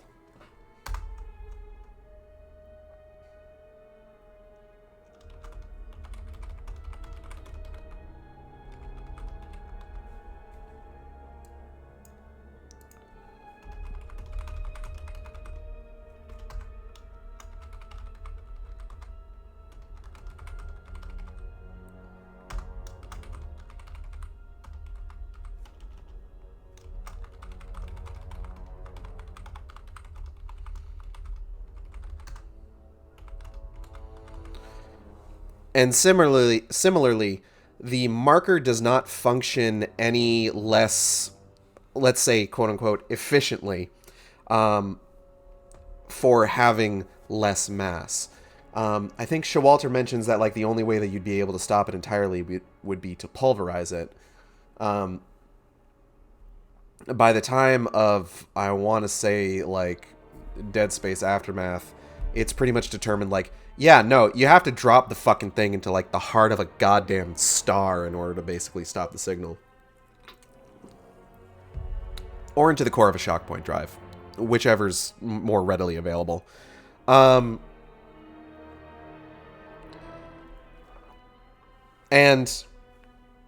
that sucks, because it's like, oh, okay, so then working as intended. Got it. We're fucking doomed, basically. Excuse me. This is pretty disheartening for Altman, because he was hoping that, like, oh, maybe I can stop all of this if I just plug this chonk back into the marker, and that'll fix the signal. And they're just like, no, it doesn't work like that. I'm sorry. I'm sorry, it doesn't work like that. Ooh, woo. Okay, we're gonna go ahead and move on to the next chapter here.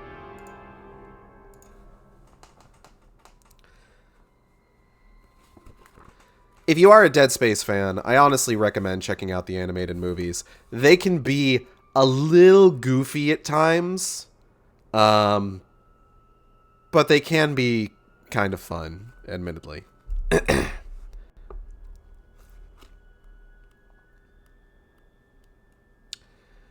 Oh, things are about to get fun, actually. Elmer's won't fix this. Air Dr. Gutta had been up for hours. With the help of his team, he'd sequenced the synthetic strand and then had it biotically assembled by a nanosystem. Then he'd meticulously gone over the results to make sure that it was right. It was rough, hardly the kind of job that he would be proud of, but it was accurate. If he could get it to replicate, he'd be able to make some extrapolations about the original strand, about the purpose of the mutation, and this might in turn tell him if the marker was broken or if it was working intentionally. His team had stuck with him around the clock until the moment when they'd injected the sequence within a proxy nucleus into 4 dozen embryonic sheep cells, followed by chemical encouragement to get them to divide. After that, there was nothing to do but wait. Either it would work or it would not. For the first time in several hours, he looked around at his team and saw that they were haggard and frazzled by turns, some of them barely standing. So he sent them to bed.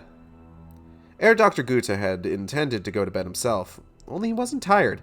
In fact, he couldn't remember the last time he'd been tired. He hadn't slept for days. And so he stayed on, alone in the laboratory. He waited, motionless, sitting on his stool. He felt as though he had entered a completely different state of mind, one that did not need sleep. He expected never to have to sleep again. This, he was sure, was due to the marker. Upon thinking the word, he pulled the necklace out of his shirt and clutched the icon in his fist. Would she come? If he thought hard enough, would she come? No, dude, you have to do a little bit more work than that. Anyway, upon thinking the word, and then she stepped out of the wall and toward him. At first, she was no more than a blur, but as he squeezed the charm and concentrated, she began to change. The shadowy air around her was cut away, and she became herself. Tall, thin, a perfect face, save for one small scar just above her left cheekbone. I missed you, she said. I missed you too, he said. She smiled, and a little blood dripped out of her mouth, but not too much. He tried to ignore it. Except for the blood, he loved the way she smiled. What are you doing? She asked. An experiment, he said. I'm trying to understand the thing that brought you back to life. How flattering, she said. But I wish you wouldn't. I wish I would have spoken to you then, he said.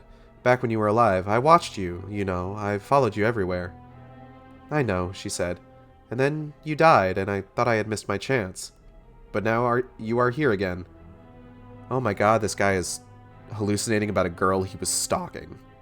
That's incredible. I'm just a projection of your mind, she said. You know that. You told me that yourself. I'm going to cough real quick. Alright.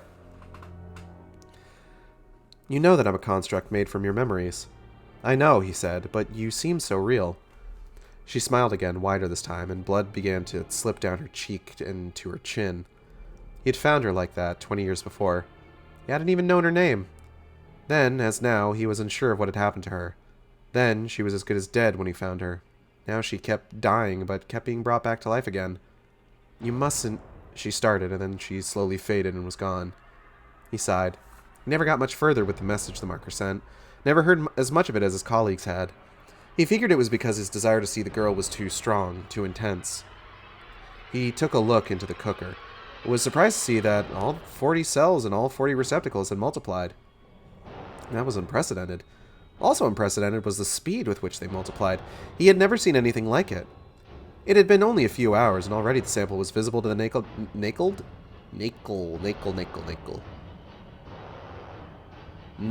doimed. Naked eye. He stayed for the next hour watching them until each of the receptacles was teeming with a pale pink substance like nothing so much as biological tissue. Should he take a closer look? Why not? There were plenty of samples. What would it hurt to look at just one? He opened a receptacle, ran a mild electric charge through it. The pinkish substance withdrew as if it felt it. Maybe it did. He upturned the receptacle, poured it onto the table. The substance lay there, undulating slightly. Carefully, he cut it in half with a scalpel. He watched an empty furrow appear between the two halves, then watched the substance run back together again into a single sheet, leaving no visible line or scar. Marvelous, he thought. He was still experimenting with it when his grandmother's face appeared, hovering just over the counter. Startled, he jumped. Sure, he loved his grandmother, but not nearly as much as he loved the girl. Or maybe he was just different. He had known the girl for only a moment, and so his love for her was pure and unadulterated. His feelings toward his grandmother were much more complex. After his parents died, she had taken him in. She had treated him all right, but she was old and grumpy, and sometimes she did things that he had a hard time understanding. And then one day, when he was a little older, she had simply disappeared. Even then, he basically understood that something must have happened to her, something that she couldn't help, that perhaps she had even been killed. But part of him had a hard time not resenting her for not coming back. "What do you want?" he asked in German. "Is that any way to treat your grandmother?" she said. She was speaking in a heavily accented English, even though he knew that if she had been real, she would be screeching in German. "I'm sorry," he said. "You've come, I imagine, because there was something the girl was unable to express. You know I love you." "That's more like it," she said, and held out to him a cellophane? Cellophane wrapped sweet? That's not correct. That can't be right. Hold on.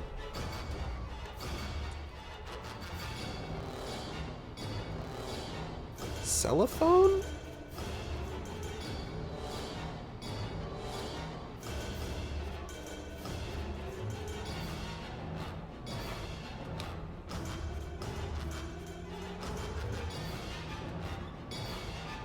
No, Amazon's saying, did you mean cellophane?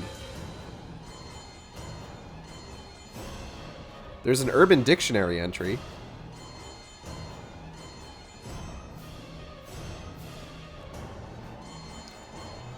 But I think this is supposed to be pronounced cellophone.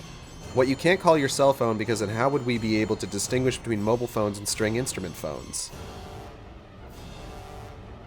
That's not a very funny definition, Urban Dictionary. 7 cellophone images? Color cellophane paper. Hold on. This is from Amazon India.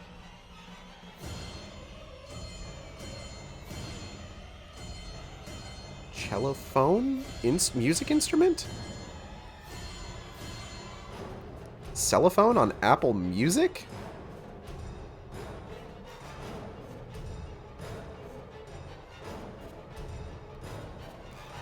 Is cellophone just like cellophane, but like in other countries? I don't fucking... This is weird. Excuse me. Anyways, she handed him a sweetie. She'd always been doing that when she was alive. He tried to take it, but his hand met empty air. "It's time," she said. "You've learned too much. It's time." Time for what? He hadn't felt whole since he lost his grandmother. And now she was here again, but not here at the same time. I need to cough again.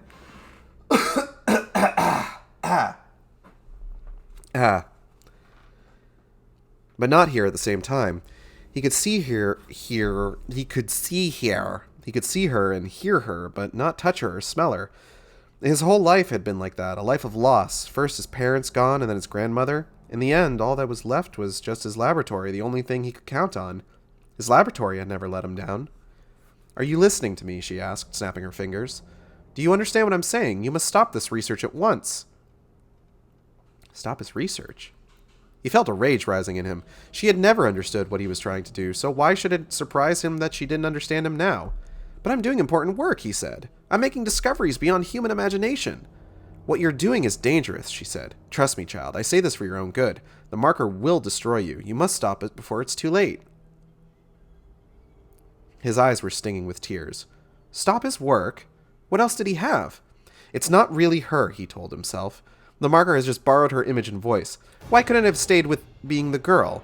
He had loved her, but never really had her, so he couldn't miss her in the same way that he missed his grandmother. Now it was trying to manipulate him, trying to use his grandmother to get him to stop. Please go away, he said, trying not to look at her. It's too much. Too much, she was saying? Her voice was a little shrill now, grating on his nerves. I need you to listen to me, Grote. This is very important. I wonder if it's supposed to be Grote. Grote Gute. Who can say? He groaned. He couldn't listen. He couldn't bear it. He covered his ears, but somehow he could still hear her anyway. He shook his head back and forth and started to sing as loudly as he could. He could still hear her, could still tell she was saying words, but couldn't hear what they were exactly. But she just stood there, still talking, refusing to go away. He closed his eyes, his voice still humming on. What could he do? He was so tired. He just needed to rest. How could he drive her away? Confusedly, he told himself she was a mental construct. His mental construct. He simply stopped thinking. He could drive her away. All he'd have to do was knock himself out and he'd be all right. There was a syringe in the drawer, a fresh needle. He had to uncover his ears to reach for it, and suddenly her words were spilling louder through his head. No, Grote, she yelled at him. Stop this foolishness right now. You haven't understood at all. You're going to do yourself harm. He shuddered. He needed a sedative. There it was, already on the table. Grote, she said. Can't you see? This is what the marker wants. You're not thinking straight. Stop and listen. Leave me alone, he mumbled. He affixed the needle and sucked the fluid up and in. It was thicker than he thought, hard to get into the needle. Still listening to his grandmother's yammering, he tied his arm off and flicked the vein, then held the needle to it. Grote, why are you doing this? She asked. I just need to sleep, he said, and plunged the needle in. Just a few hours sleep. It burned going in, and then his arm began to tingle. His grandmother gave him her awful, heartbroken stare. You think that is a sedative? She said. She shook her head and drew back, a look of horror on her face. That is not what it is. You have hastened the convergence. You must hurry to the marker, she said. Surrounding the marker is a dead space that will stop this thing in you from progressing. Go there and show the others what has happened, and you will warn them. You must convince them to leave the marker alone. You must try to stop the convergence before it is too late. It is urgent that you convince them, Grote. Very, very urgent. And then slowly she faded away into nothingness. He sat there for a moment, relieved, before realizing that she wasn't saying it just to needle him. She was telling the truth. Oh, God, he thought, staring down at the empty receptacle, the empty syringe, realizing what he'd just injected. He looked at his arm, the strange swelling in the vein, the painful undulating movement that was not his own now deep within his arm. He reached out and triggered the alarm, but then found he couldn't sit still. Something was wrong. Something was already starting to change. His arm was tingling, had gone numb, and the undulating movement was larger now and spread. He had to get out and had to see the marker, had to talk to it. The marker would save him, his grandmother had said. He rushed out and down the passage, took the spiral down. The alarm was howling, people starting to appear confused. He stumbled through 2 laboratories he had a pass card for, then through a transparent corridor with the move and shift of the water playing on the walls. There, at the end, was the door to the marker chamber, 2 guards left in front of it. Ooh. I'm feeling a little lightheaded. I need to take a quick moment here. We will be right back.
Alright, I'm back.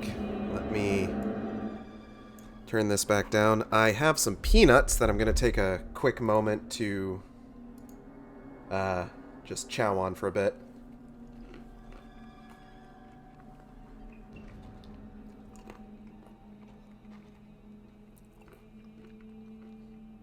Because the last thing that I want is to pass out midstream. That wouldn't be good for anybody. Especially me. It'd be very bad for me, in fact.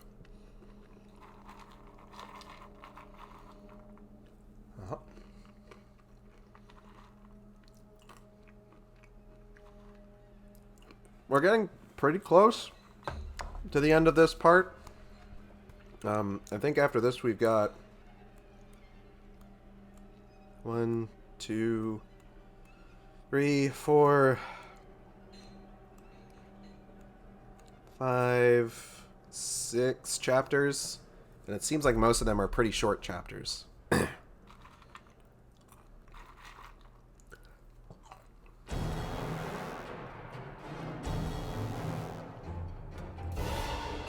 So nothing particularly long.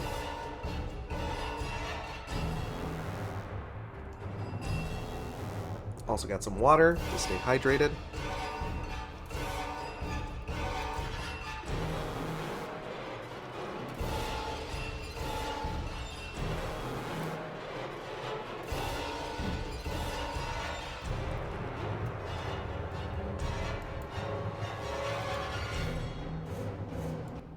Turn that down a little bit more.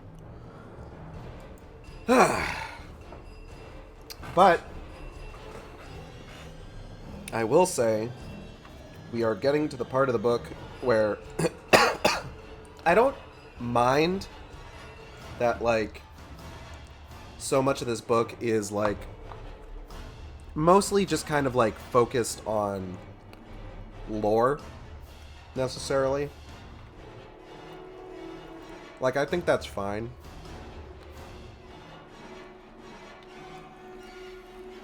But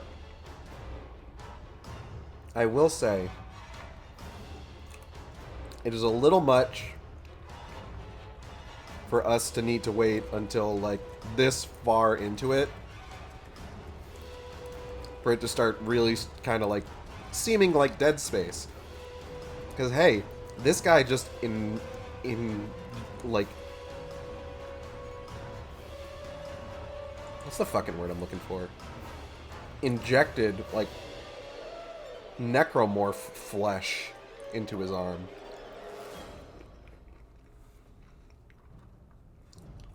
So there's only one direction this can go in. Go in.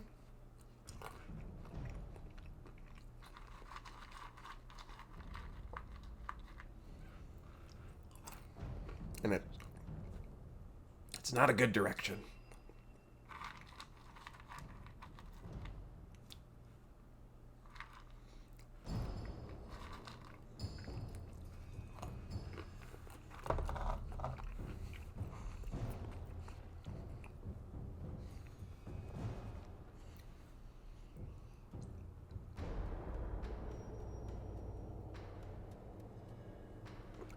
Okay.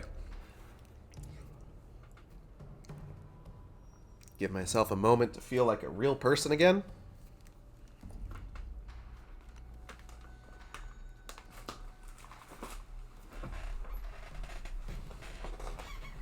Stand up, do some stretches. Ugh.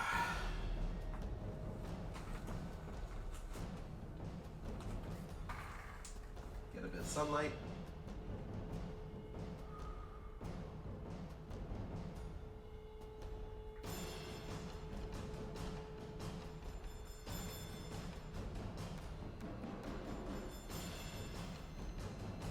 Pose in the sunlight.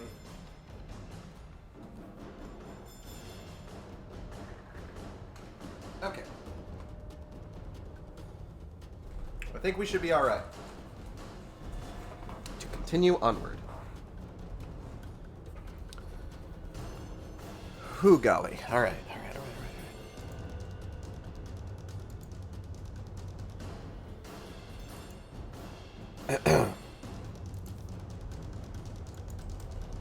So, where were we? Right, so Guta had just reached the marker chamber. "Let me in," he said. "Sorry, Professor Guta," said one of them. "There's an alert. Can't you hear it?" The other said in a strange voice, "What's wrong with your arm?" "I sounded the alert. That's why I have to get in. The arm," he babbled. "I need to talk to it about the arm."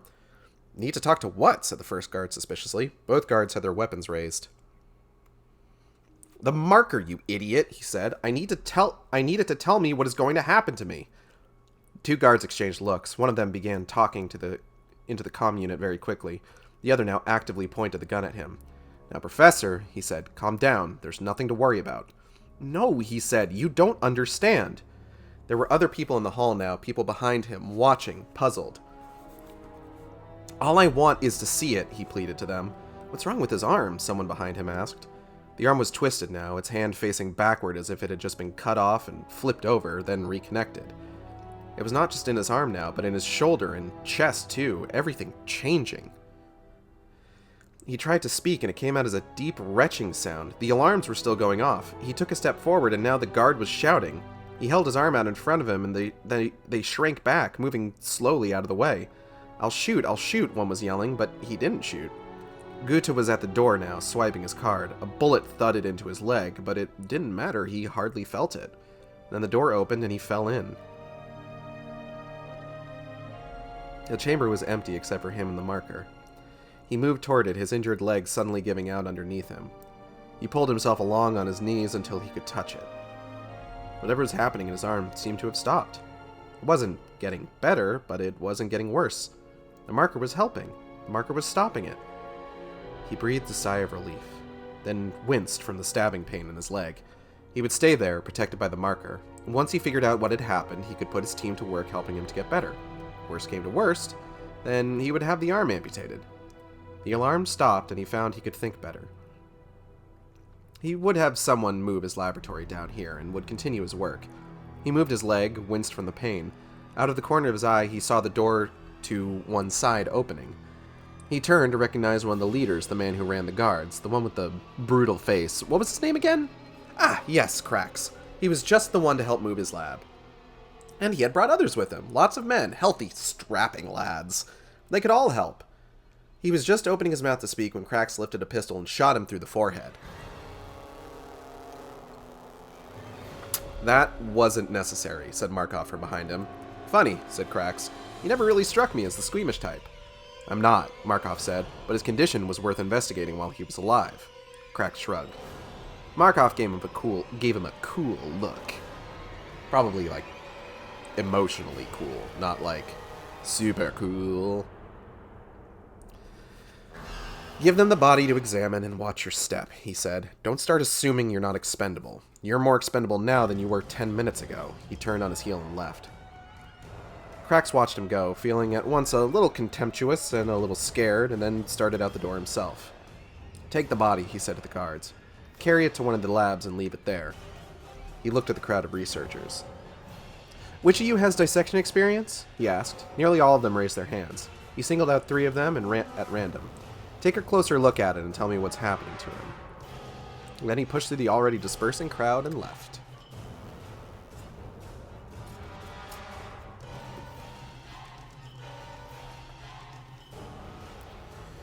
Okay.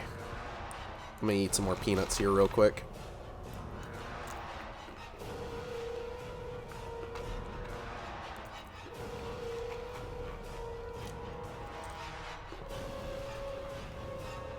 You know what happened?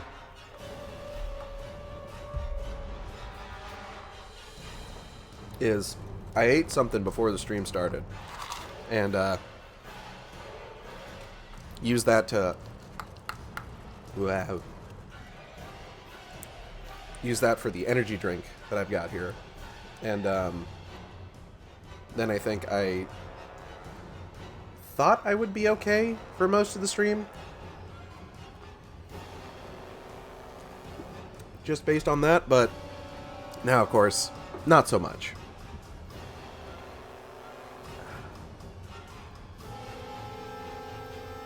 Whew, all right.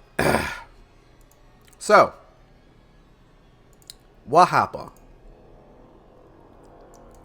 One pretty major thing, actually.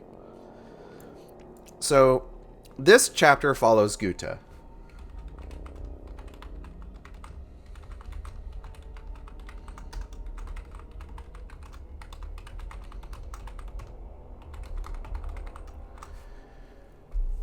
Now, Guta, of course, was investigating, as we found out last chapter, he was investigating the code being emitted by the pulse signal, finding that it was something similar but different to humanity. It's also just very warm in here. I think I've got both of my fucking consoles on.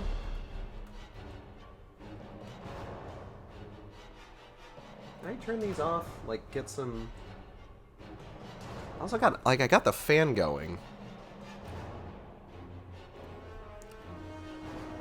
This room's just not very well ventilated.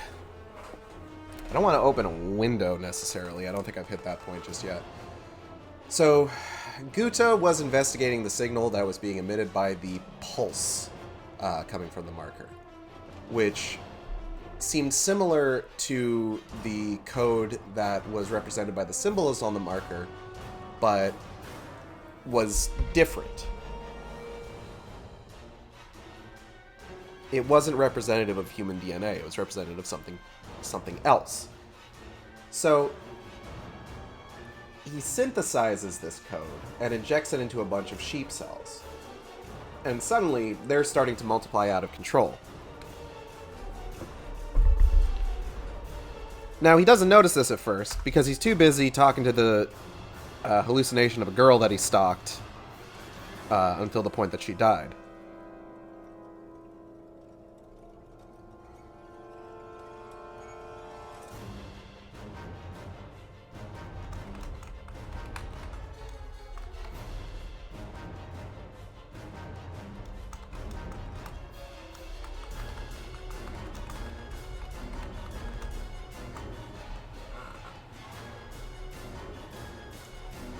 The other one that he seems to see all the time is his grandma,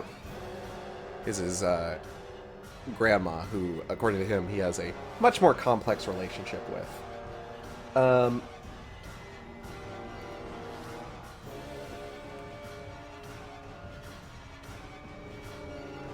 He takes one of the cell cultures that he manages to cultivate out of its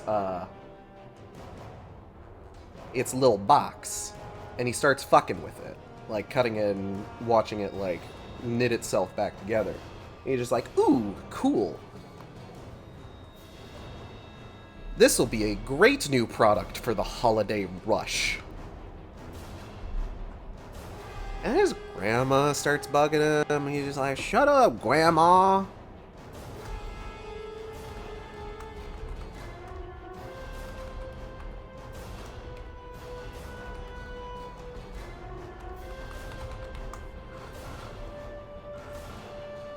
And Guta is an interesting case where he is aware that I gotta make a gross noise here, hold on. He's aware that these hallucinations that he's seeing are constructs of his own mind. He just doesn't really care because it allows him to see the people that he loves again. But this does put him in a particularly vulnerable position because now he's thinking, well, it's a construct of my own mind, right? If I stop thinking, then it'll go away. I'll just inject myself with a sedative. And in his infinite wisdom, he somehow mistakes this lump of flesh sitting on the table as just a weirdly thick sedative, and he injects it into his own fucking arm like an idiot.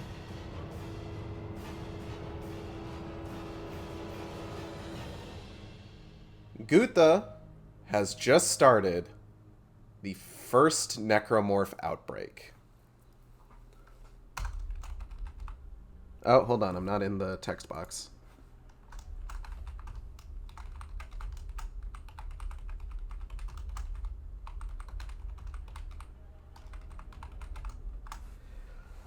Now, his grandma tries to give him some advice. Got a dirt pie blizzard. Ooh, that sounds fucking good, actually. God, I could fuck with some ice cream. I should eat ice cream. I'll have ice cream after dinner. Has gummy worms in it. Hell yeah, it does. Wouldn't be dirt pie without gummy worms.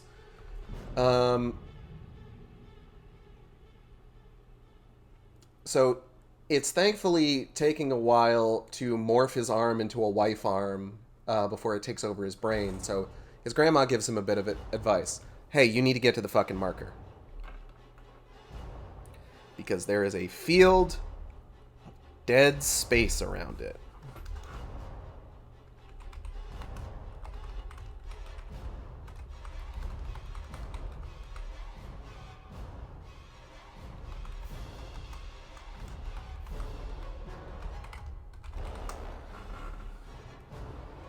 Now, dead space as a concept kind of differentiated over the course of the series. In the first game, and for like a majority of like the early media, Dead Space 1, Extraction, this book, obviously, Dead Space Downfall, there was a field emitted by the marker that was basically sort of like a necromorph no-go zone, basically. And it's why the marker's placement on Aegis 7 is what contains like the hive mind and all the other necromorphs and everything. In Downfall, it is represented a little bit literally, where like when necromorphs try to run up to the marker, they seemingly hit an invisible wall. In Martyr and other Dead Space stuff, worms are real fruity, just like me, for real. Happy Pride. Oh, wait, no, it's not Pride Month anymore. Happy LGBTQ Wrath Month, everybody. What was I talking about? Oh, yeah, the Dead Space. Now, this evolved over the course of the series. It started not really becoming about a Dead Space field surrounding the marker, probably around the time of Dead Space 2. Because in Dead Space 2, that's when... This is one of those things that, like... I've talked about it before with like the marker's attempted message or what convergence means seemingly changing over the course of the series. And this is kind of another one of those, because obviously in Dead Space 2, the thing that triggers the convergence event is a bunch of necromorphs all gathering around the golden marker. And then just getting fucking yeeted up into the air. So, like, they can approach that marker, and it's required in order for them to begin convergence. So by Dead Space 3, the meaning of the title, Dead Space, has changed and is a little bit more of a nihilistic meaning. Because all this time, there was this question of, like, intelligent life. Where did the marker come from? What other civilizations have encountered the marker? And by the end of it, what they realize is, like, humanity's alone in the universe. There's nothing else. It's all just dead space. But we're still purely in the era of Dead Space where, no, it's about this magical force field that the fucking marker sends out. That's all it is.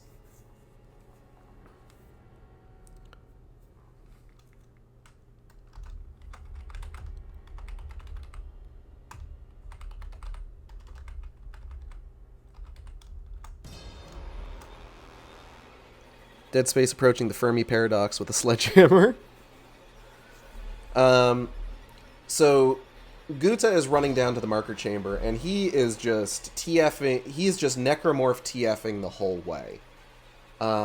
He's starting to cause a scene because his arm is getting real gross, and it's starting to spread up to his shoulder and his chest. And he gets there, and the guards are just like, dude, what the fuck? Fuck. Am I shaking? Not really. I think I'm okay. I'm gonna eat some more peanuts real quick. Hold on. Oh. Ah, fuck. I dropped my peanuts.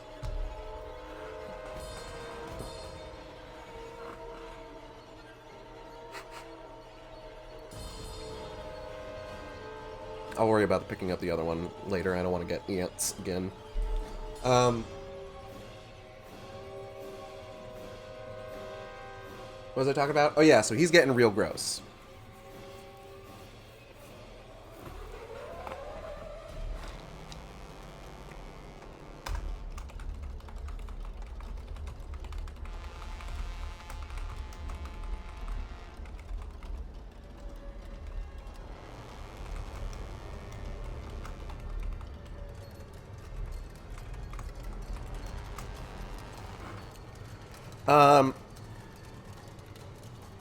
So he gets there, and they're all like, dude, what the fuck?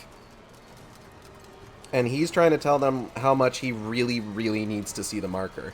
He needs to talk to the marker. It needs to tell him what to do about his weird, fucked up arm. And eventually, he even stops really making words. Just, like, making these sort of, like, guttural noises. Because this shit is progressing really quickly.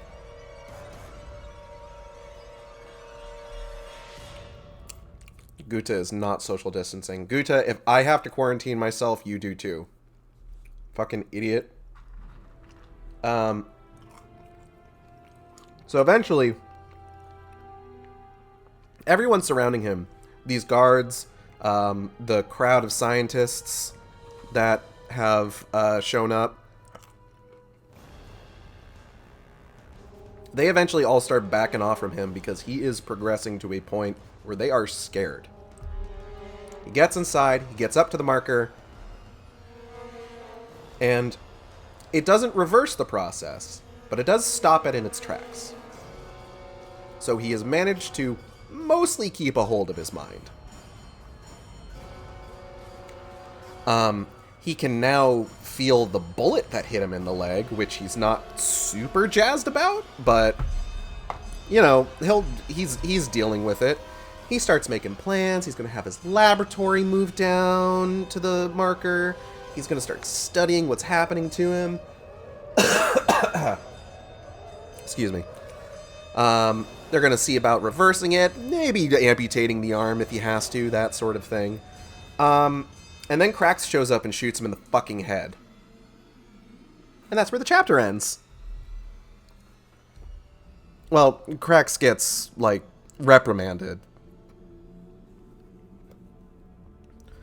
But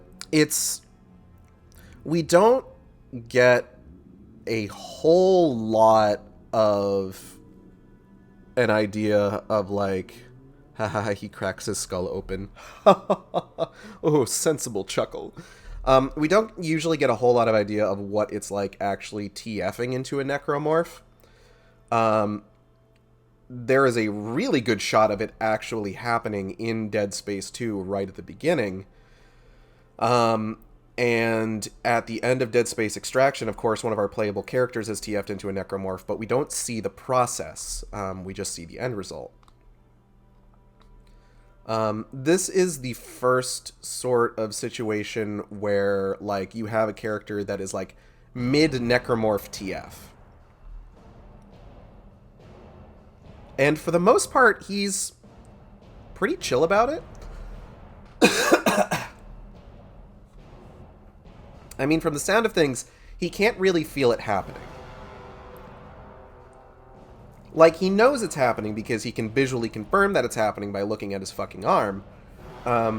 But he mentions getting shot in the leg and not even really being able to feel it. So, obviously, part of it is, like, shutting down pain receptors.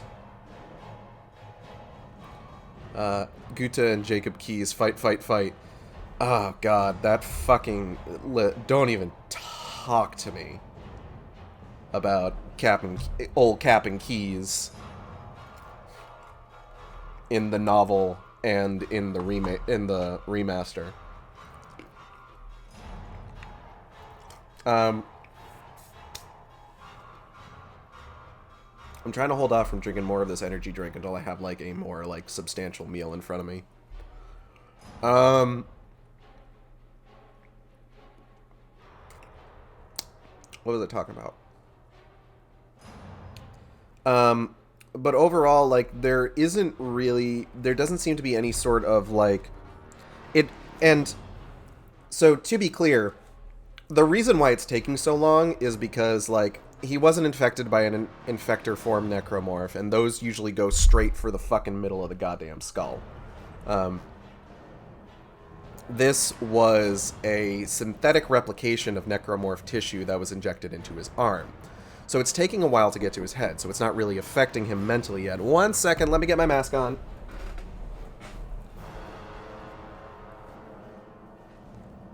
Speaking of meal... Alright, you can come in. Hello? Might have taken food to someone else first. Alright, I'll go ahead and continue in the meantime. Alright,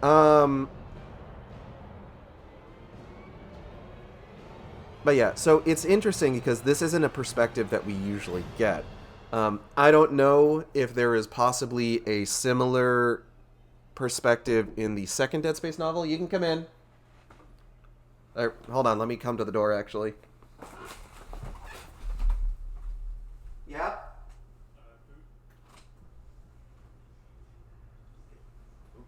That is really full. Ah, that's hot, that's hot, that's hot. Pull from the bottom. Oh, God. You can keep... I got the door. Ooh, that's hot. Ooh, that's hot. I need to put that down. I need to put that down right here. Ooh, golly. Okay. Wow. Howchi mama. Whew.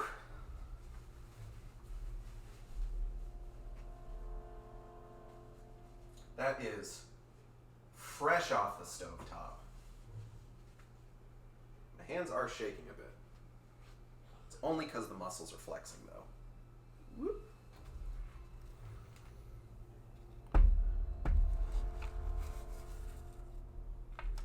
Okay. Let's get that on there. Spicy noodles. Got some chicken breast in there. That looks delicious.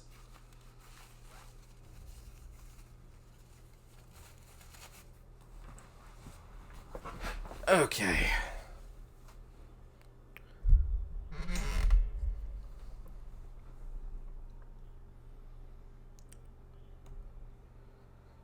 Let's see how this is.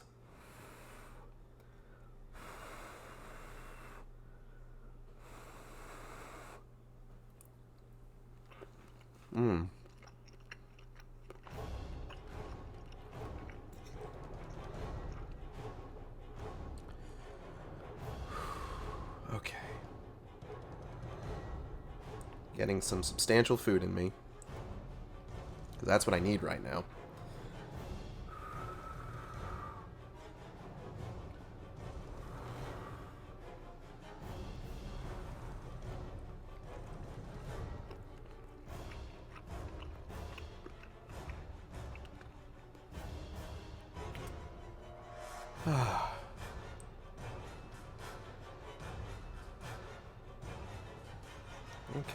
Okay.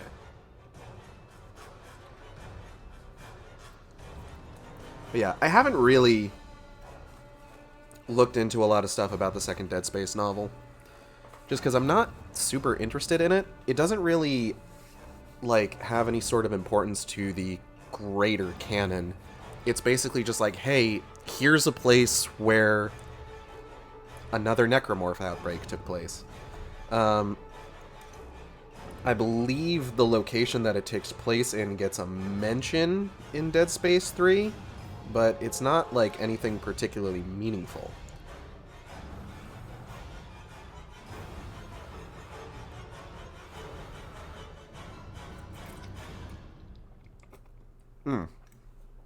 Also, everything I hear about is that, like, the interesting stuff doesn't start until, like, the halfway point of the book. Which, for a book that doesn't really have any sort of, like, greater importance in the canon, is a really hard sell.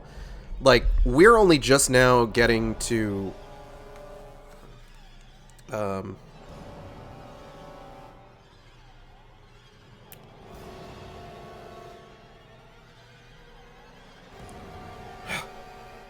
We're only just now getting to a necromorph outbreak in Martyr, but Martyr at least has the benefit of being about Michael Altman, a major figure in the mythos of Dead Space.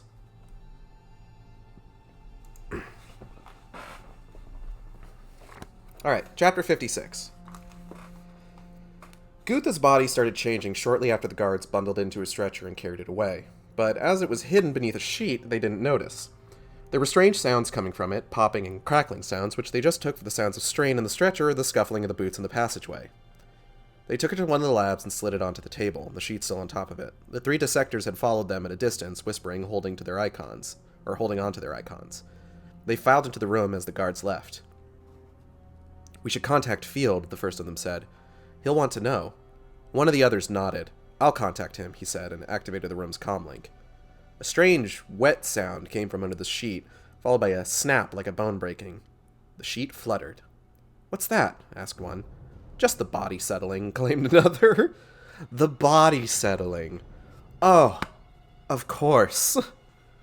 Oh, these old bones, you know, when the wind hits them, they just, Sounds like children throwing those little paper crackers at a parade.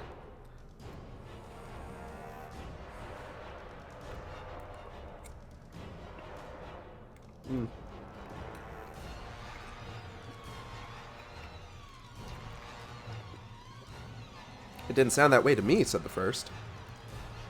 "Hello, Field," said the third into a comlink. Field's tired face appeared on the holovid. "Hideki," he said. "Why are you calling me so late?" "What's wrong?" Another crack came from the sheet, even louder this time. The shape underneath it had changed noticeably. "What was that?" asked Field. "I have a piece of chicken stuck in my teeth. Hold on."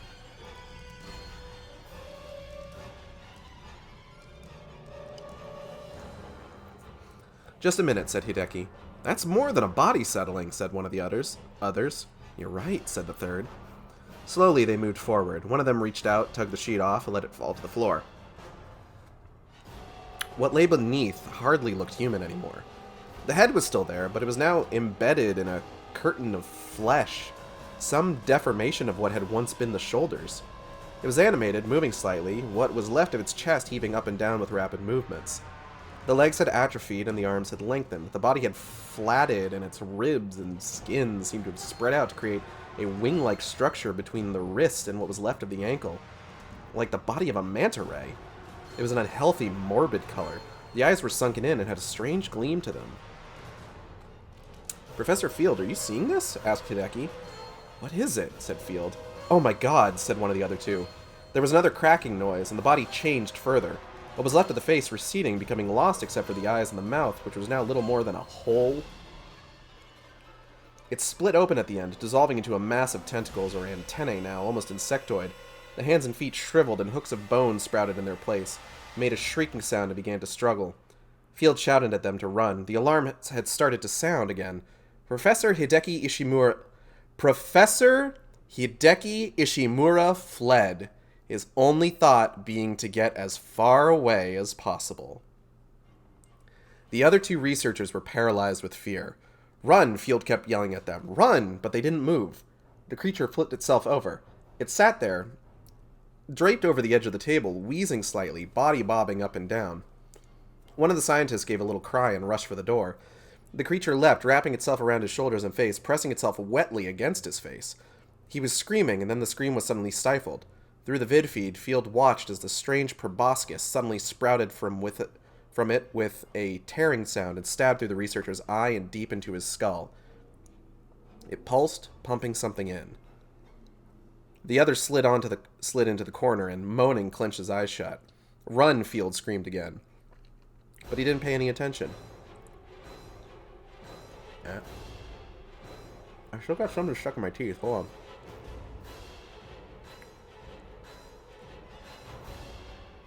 The first researcher had collapsed in a heap, the creature retracting its proboscis and slowly moving off him. A minute later, maybe even just seconds later, he started to change, his body beginning to shake. As Field watched, his skin changed into a deep lavender, almost purple. There was a wet tearing sound, and blades of bone sprouted from his shoulders, his upper arms suddenly fading into his chest, his forearms and flexing fingers now seeming to sprout from his stomach wall.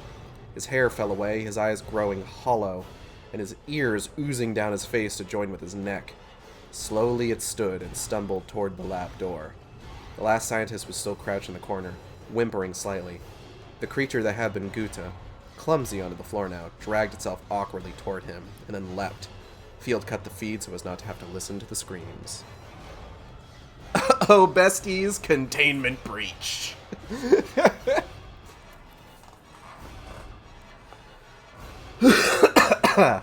So now, finally, in Dead Space Martyr, 56 chapters in, we're getting to the good stuff. Okay, so, nobody feels really weird about the body making weird crunching noises, but, as we see when they remove the sheet,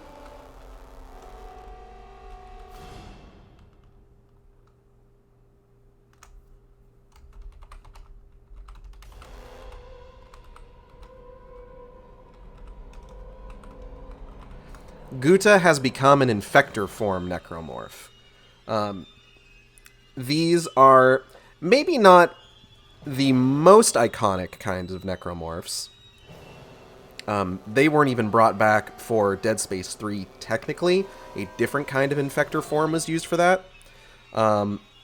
But they are fairly common in terms of like the first game, and they were also prominent in the first animated movie.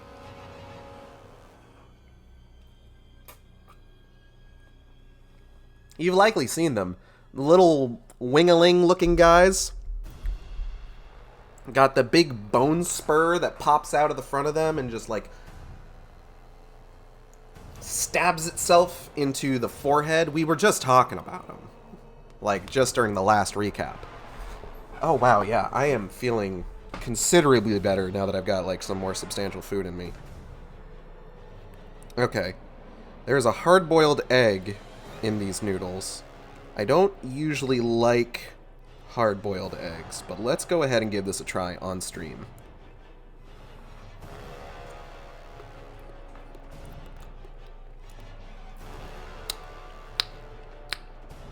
That's alright. It's not my favorite, but I'm not going to turn my nose up to it.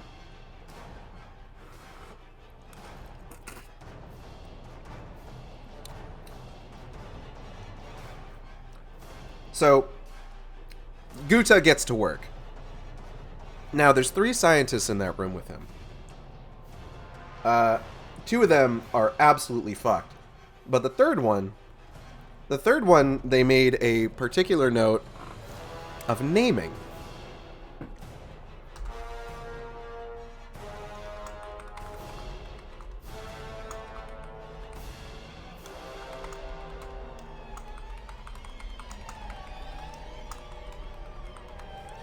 Now, if you're a Dead Space fan, and if you're reading this book, I have no reason to doubt that you are, you know that that Ishimura, kind of an important name in the Dead Space universe. Now, I don't know the specifics of if this particular character is connected to the Planet Cracker class ship Ishimura from the first and second games, or if he's just a random guy that also happens to be named Ishimura. But they do go out of their way to name him, and he does appear to flee the scene, and I guess we'll see if he makes it out of this alive. But for context, the Ishimura is the main setting of Dead Space 1, a prominent setting in Dead Space Extraction, the main setting of the movie Dead Space Downfall, the I believe main setting of the comic Dead Space Salvage, and a very fun series of levels in Dead Space 2. It's the original party zone for scared boys, Isaac. Basically, yeah. Excuse me. In the lore of Dead Space, when they started doing planet cracking, which is the act of sailing across the vast gulf of space in order to find new worlds to explore and then extract all the minerals from because we've completely tapped the Earth dry.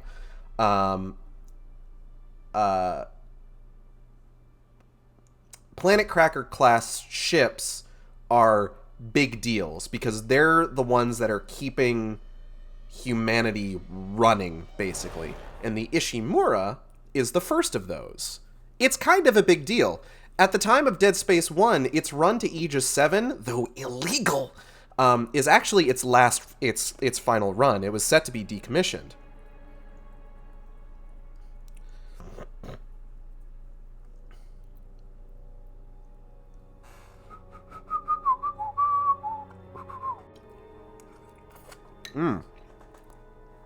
Delicious noodles. Does that mean that it's kind of weird that they're going out of their way to refurbish it in Dead Space 2? Oh, yeah, absolutely. But, you know, can't save humanity without cracking a few planets. Regardless, that's not super important here, but they went out of their way to establish that, hey, this guy's name is Ishimura, so we should probably bring it up. Now, Guta manages to infect one of the scientists. And, based on the description,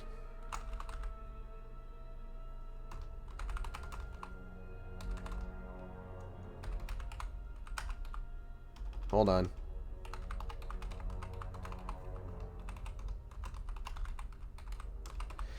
Based on the description, the scientist turns into a slasher.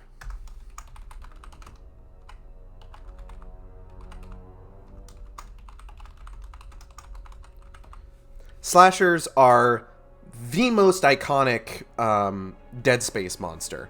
I would say alongside the babies. Not like the babies, but like the artificially grown babies that are used for like limb and organ replacement on deep space excursions. In the event that that's required. There's like no fucking OSHA compliance in the Dead Space universe, so they probably need to produce a lot of limbs and organs. But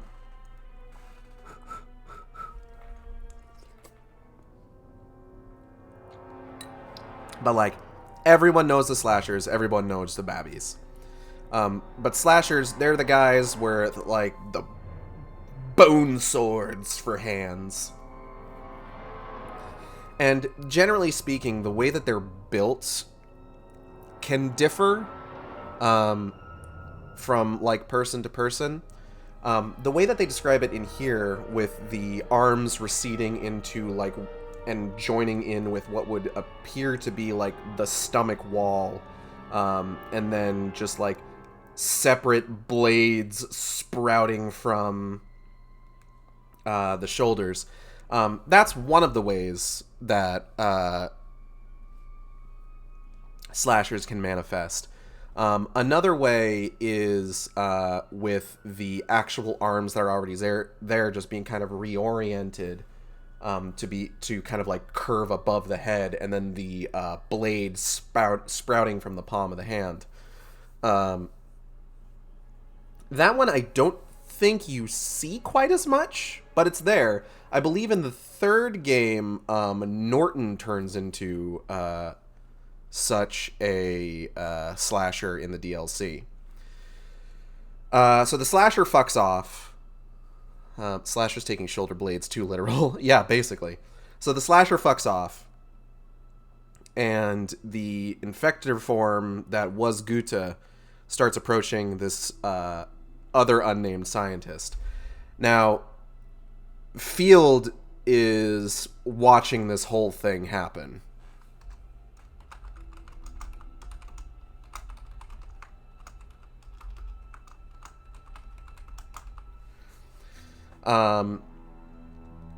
Over the comm link that Ishimura had opened up. And he cuts it just before the other scientist gets infected, because he's just like, I do not vibe with this. And he cuts the comm link. And that's where we're at. I'm gonna try and take another chunk of chicken here. Hold on one second. Move the mic out of the way of my face.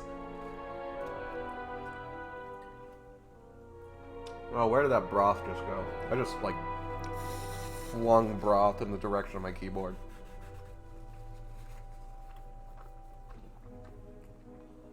I already spilled Arizona green tea on this thing. I can't have any more liquids in there.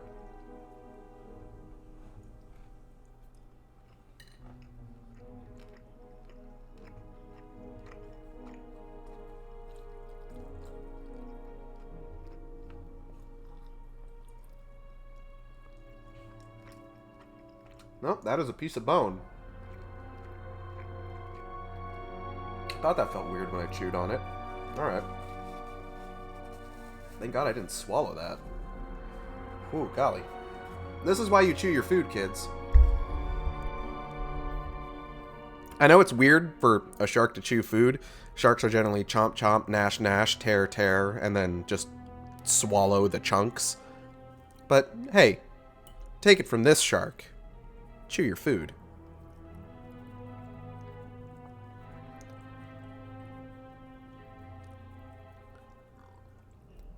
Sure, the sensation of biting down on like a bone shard is not pleasant, but you know what's less pleasant is that bone shard cutting up your esophagus on its way down.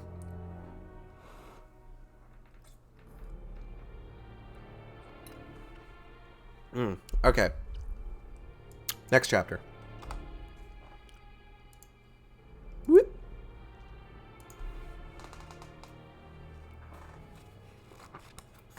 Chapter 57.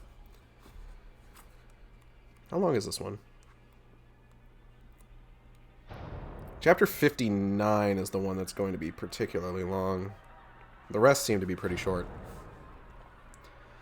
He was dreaming. He was walking down an empty beach holding Ada's hand. "Michael?" she asked. "Yes," he said. "Do you love me?" He didn't know how to answer, so didn't.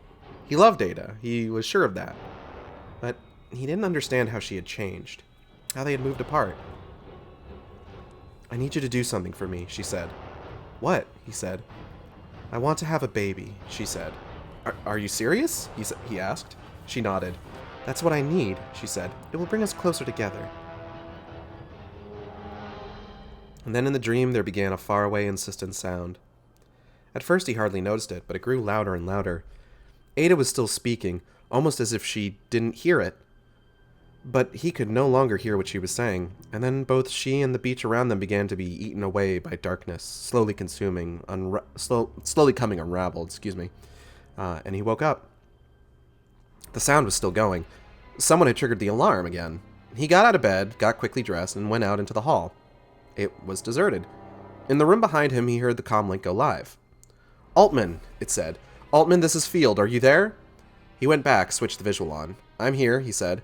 Something's gone wrong, Field said. His face was bone white. I saw it, but can't hardly believe what I saw. It's horrible, absolutely horrible. Get to safety, Altman, as quick as you can. Calm down, Field, said Altman. Tell me what you're talking about. It sprouted swords, said Field. Just had them sprout out of its back, like... Somewhere in the background came a scream. Field whirled around and Altman saw he was holding a gun. The vid clicked off. Down the hall he heard screams. He poked his head out, saw a researcher running toward him. What's wrong? Altman asked. Wait a minute, stop! But the man kept running. They're everywhere, he called back over his shoulder. You shoot them and they still keep coming at you. And then he was around the corner and gone.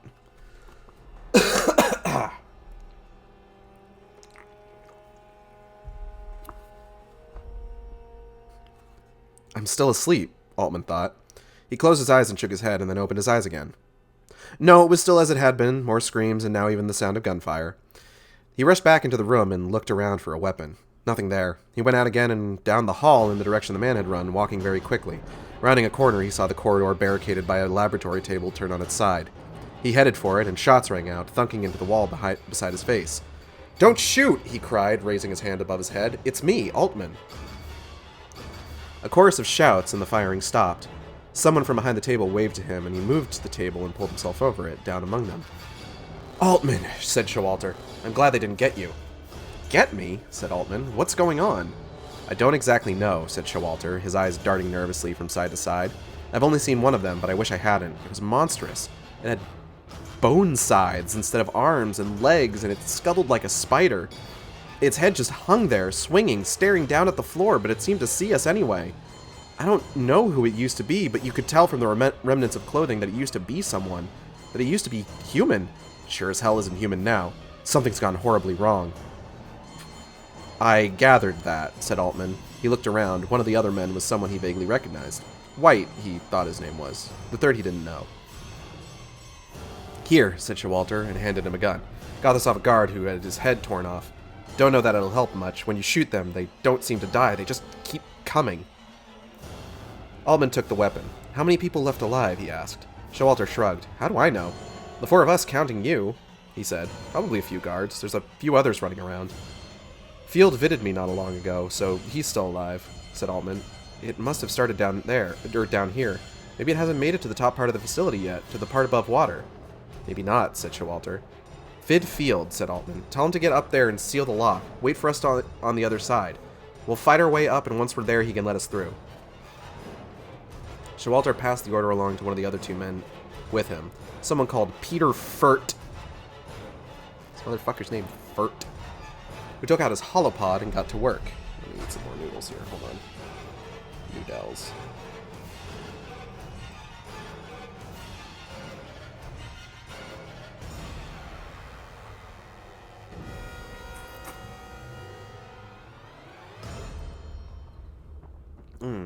Delicious.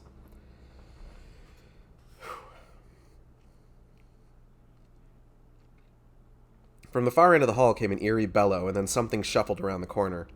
It stood roughly as tall as a man, but the arms it had looked like the arms of a child. They protruded from its stomach. From its shoulders had sprouted two jointed sides of bone, like the wings of a featherless bird.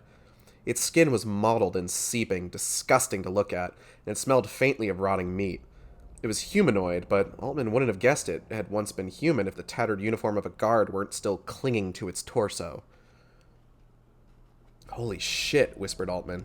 Keep trying to contact Field, Furt, said Showalter, keeping his voice low. We'll hold it off. Oh, and if you can help it, men, try not to send too many bullets into the walls of the passage. Last thing we want is to be flooded out. White, Altman saw, was holding his gun so tight that his knuckles were white. Yeah, it's like his name. Maybe he should have given him a different name. That just sounds redundant now.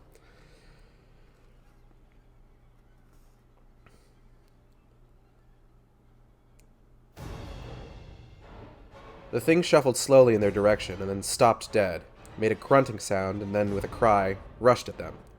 Fire, screamed Showalter. All three of them fired at once. The shots slowed it a little, but didn't seem to permanently harm it. It just kept coming. Altman aimed carefully for the head and fired 3 times quickly. At least 2 of the shots connected. He saw the bursts of flesh and blood as they went in. The creature continued forward, unfazed. And then it was on them, looming over the barrier. They crouched down and kept firing, trying to keep it at a distance, but with remarkable ease it leaned through the hail of bullets and plucked up White. The man screamed and tried to run. The creature's sides were gouging into White's back, which had already grown bloody. It pulled him close like a lover and leaned in to bite his neck. It was terrible to watch. White flopping like a fish out of water, screaming in a way Altman had heard only once before, when a rabbit had been shot in the head but lived long enough to realize it was desperately hurt. The creature was making a grotesque mumbling sound, drooling as well as biting and shaking its head so bits of flesh and gore spattered about. Altman's first impulse was to run. The only reason he didn't was because of a fleeting, selfish thought. If I don't kill it, he thought, I'll be next. He moved as close as he could and put the gun's barrel up against the creature's neck and rattled off 4 shots. It was enough at point-blank range to tear the thing's head mostly off to get its teeth away from White's neck, but even without the head, the body kept moving. Don't these things ever die? Shouted Altman. Showalter just grunted. He was imitating what Altman had done, holding the pistol at the joint of the scythe. He pulled the trigger and fired, and the blast tore it off. That's it, said Altman. Maim it! He brought his gun low and shot 3 times until the thing's leg collapsed and it tilted to one side and went down, taking White with it. Altman vaulted the barrier and was on top of it. He fired and stomped on its remaining limbs, kept stomping until it was in enough pieces that he didn't think it could do any damage. Even then, he wasn't sure it was dead. He was only sure that it was incapacitated enough that it couldn't hurt him. He stepped back, stunned. His shoes and legs were slick with blood. Blood spattered on his chest and arms, too.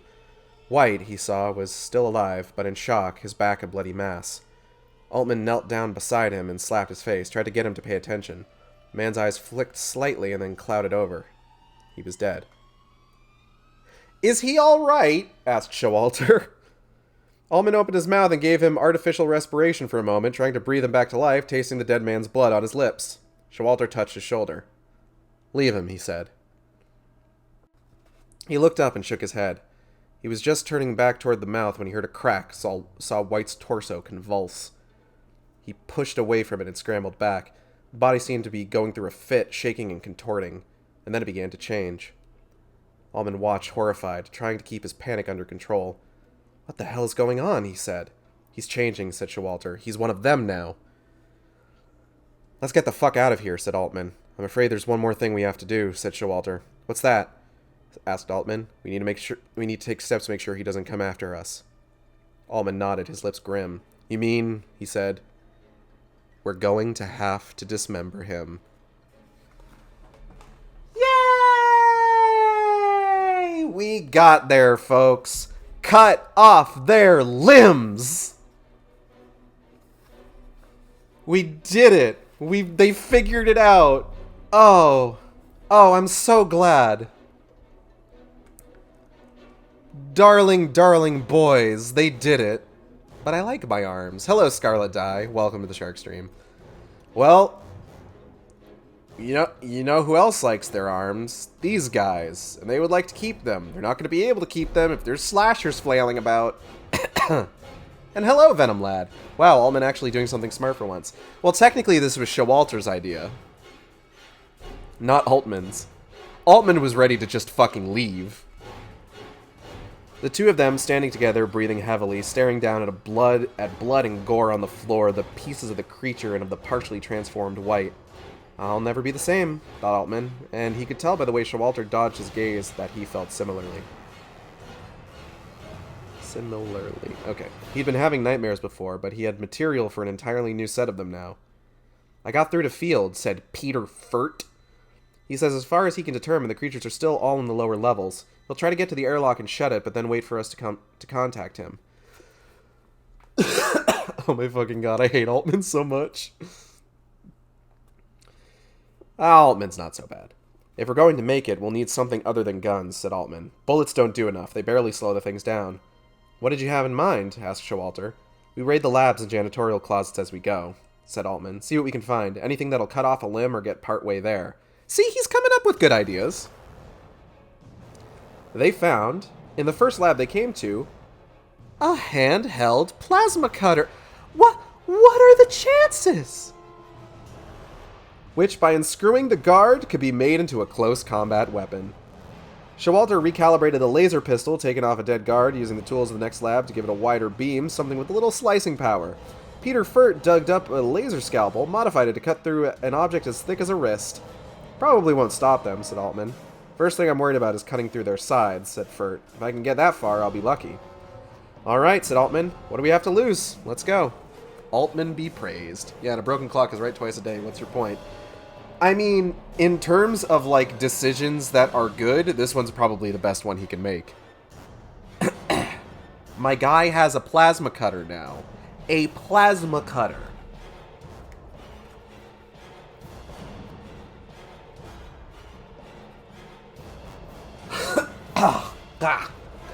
Oh no. Oh god. Oh god. Hold on.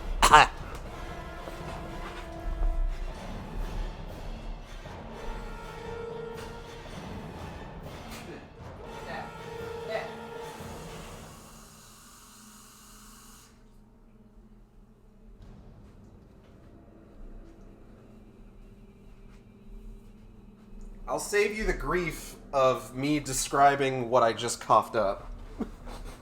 Blech. Blech. Gross. Anyway, let's head over to the recap space.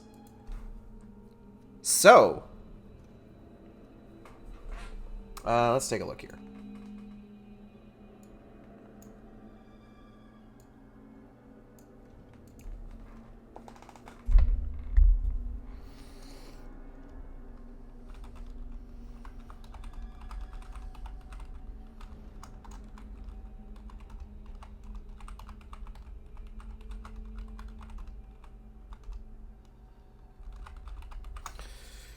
Okay, so Altman has met the necromorphs.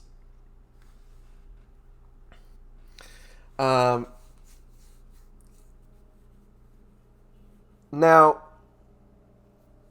you gotta hand it to them. They did, admittedly, figure things out pretty quickly, which is impressive for people that don't have, like, 5 instances of apocalyptic logs telling them that they need to cut off the limbs in order to stop the creatures from advancing. I don't... So let's go ahead and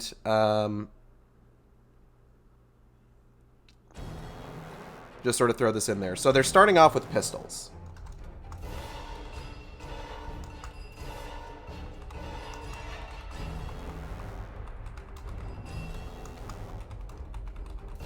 Pistols aren't really doing a whole lot until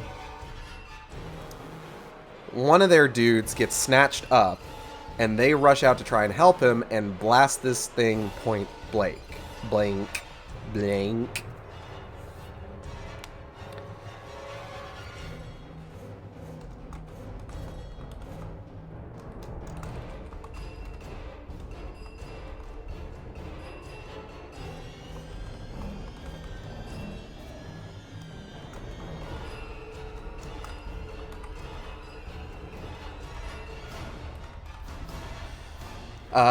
Showalter shoots off one of the bone blades. Altman shoots off a leg. And the slasher stops his attack.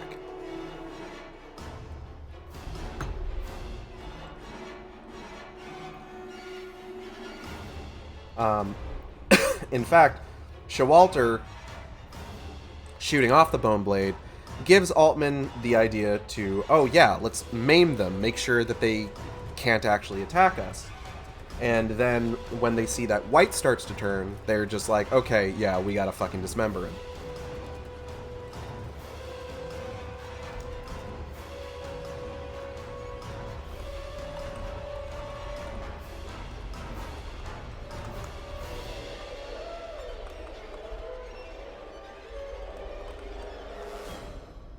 Oh wow, the eyes in this font are very wide. I was hoping I'd be able to be like limbs, but nope. Okay.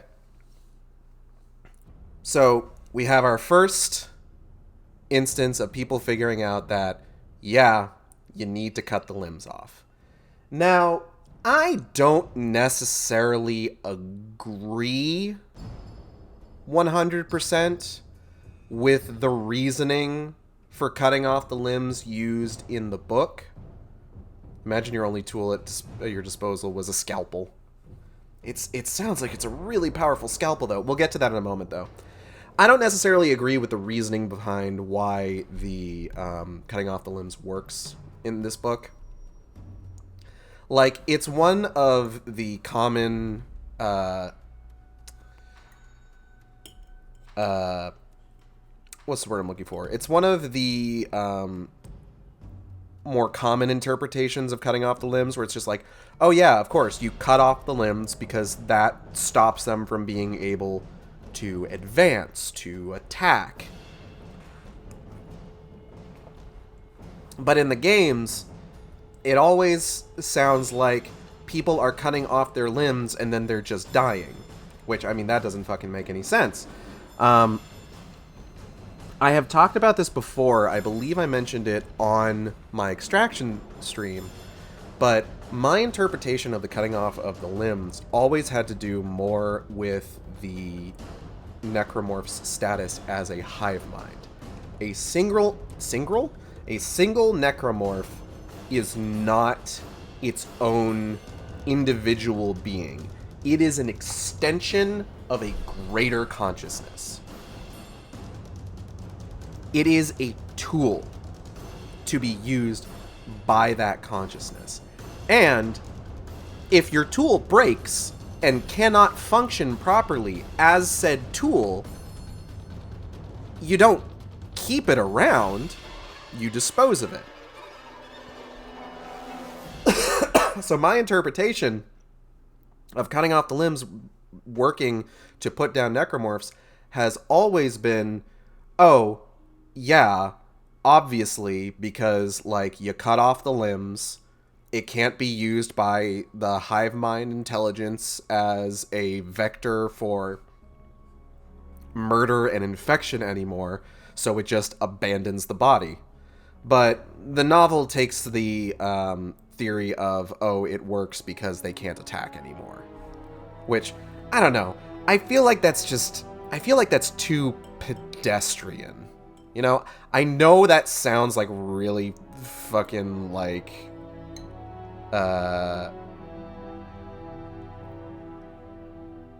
fucking, what's the word I'm looking for? I know that sounds like a shitty way to describe it, but my interpretation is once one loses mobility enough, it just goes in sleep mode until absorbed and repurposed. That's also pretty good. And honestly is pretty compatible with my own interpretation. I lost my train of thought in the middle of my sentence there. Give me a second. I know that, like, me saying that, like, oh, that's pedestrian sounds pretentious, but it's like, it's the best way that I can think to describe it. It's such a boring reasoning. Like, it's reasoning of least resistance, sure. There's a lot that you don't have to consider, the nature of the hive mind, the nature of repurposed flesh, things like that. It's very, like, cut and dry, but it's also just boring, honestly, you know?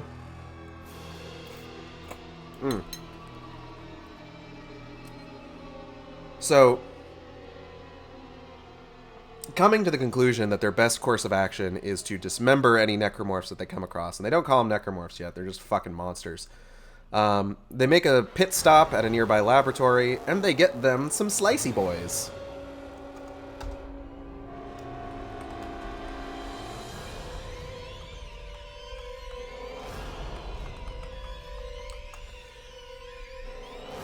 So I don't know why in 1, when a limb is lost, tentacles shoot out, almost trying to grasp what's missing, kind of like nerve endings, panicking before going back to the main body. 2, 3 no longer show that.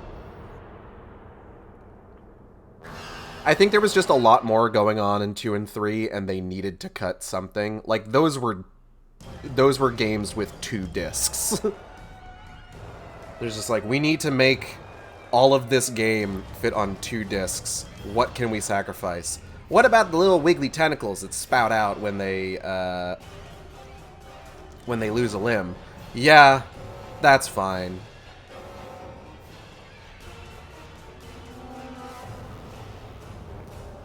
Which is unfortunate, because that's actually a really nice effect. I like that a lot.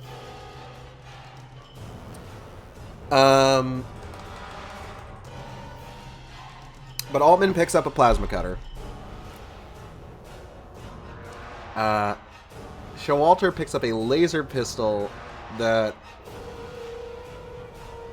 from the sound of things, he modifies to have a wider, like a wider, like, vertical beam. Or maybe, like, horizontal. I don't really know. Meanwhile, 3, why don't we cut out the pay-to-win aspect? EA, no.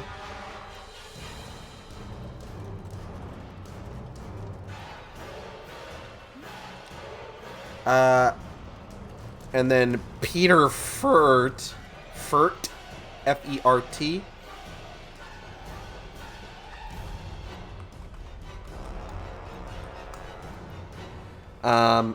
He grabs a little scalpel, a laser scalpel that he modifies to be able to cut through a wrist, which, like, I mean, given his reasoning that just, like, I need to be able to, at the very least, like, remove their main weapons, like, I can kind of understand that. It's gonna be a little rough for him compared to the others, though.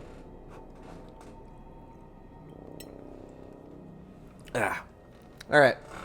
Next chapter. This part's kind of gone on for a little bit, but I'm admittedly not in top form today, you know, because COVID, but, like, we're getting close to the end of this part. Chapter 58. You've got 2 seconds to explain what in the living hell is going on, Cracks, said Markov.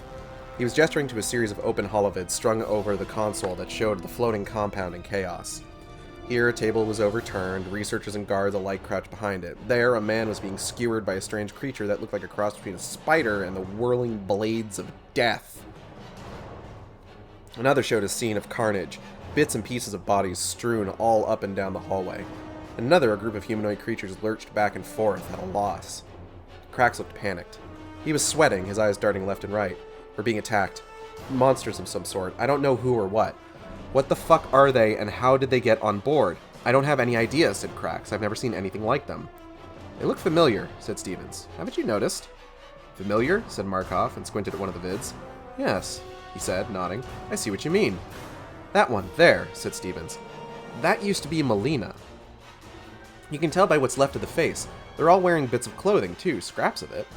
They used to be human? Asked Cracks. Stevens nodded. They certainly aren't now. What's behind it? Asked Markov. Right now I'm debriefing Hideki Ishimura, one of our astrophysicists, said Cracks. He was the first one to witness one of them, the first one still alive anyway, but he's scared half to death. I'm not getting much out of him. He keeps saying Guta's name, though, over and over again. I thought he was babbling, but if they come from humans, maybe Guta was the first. Hurried along, no doubt, by you shooting him in the head, said Markov. Where's this Ishimura? I want to talk to him. He's right here, ready to be evacuated. We have to get out of here, sir. I don't like to run from a fight, said Markov. You're not dealing with anything human, said Cracks. You shoot one of these things 2 or 3 times in the head and they keep coming. You tear its head clean off and it keeps coming. I'm going to cough. Excuse me. That's impossible, said Markov. Cracks shook his head. How can you fight that? So, tactical retreat, said Markov. We'll get out and then regroup. I suppose there are often setbacks like this on the way to major discoveries.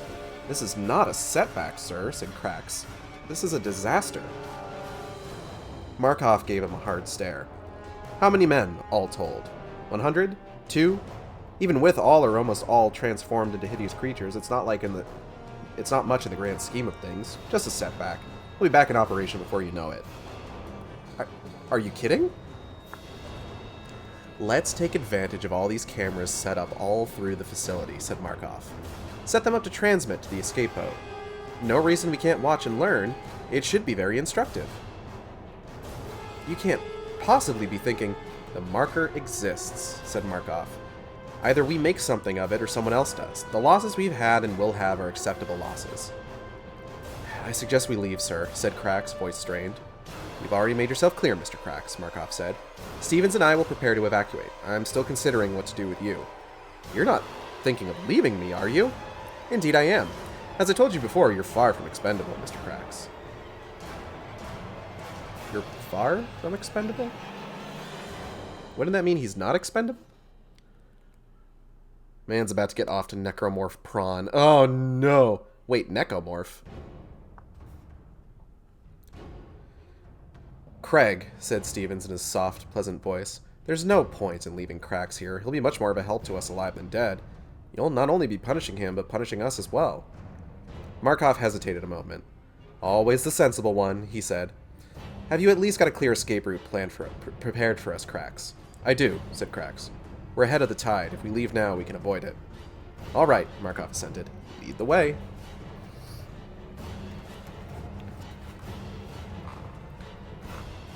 Not too much new in this one.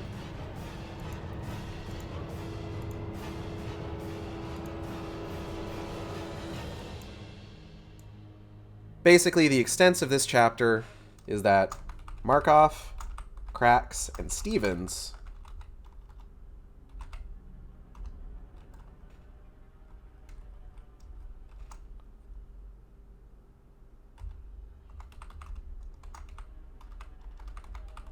are aware of the issue.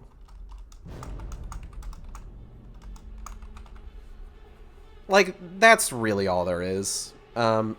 Not a whole lot established here. They're gonna try and make a break for it. But, like, is that really a surprising turn of events? Oh, shit's fucked. We gotta leave.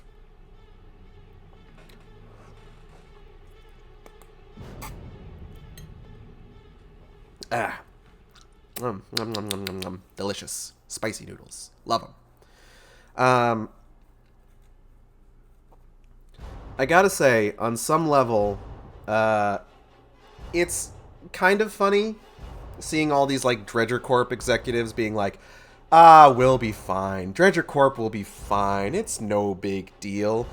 Especially considering that when you actually visit a Dredger Corp building in Dead Space 3, it's full of corpses. Whoopsie. But yeah, that's the extent of what happens here. Next chapter. Oh, wait, hold on. I didn't erase the board. There we go. Next chapter. Moving right along. Footloose and fancy free. Chapter 59. What about Markov? Asked Altman. What about him? Asked Walter. What's he think about all this?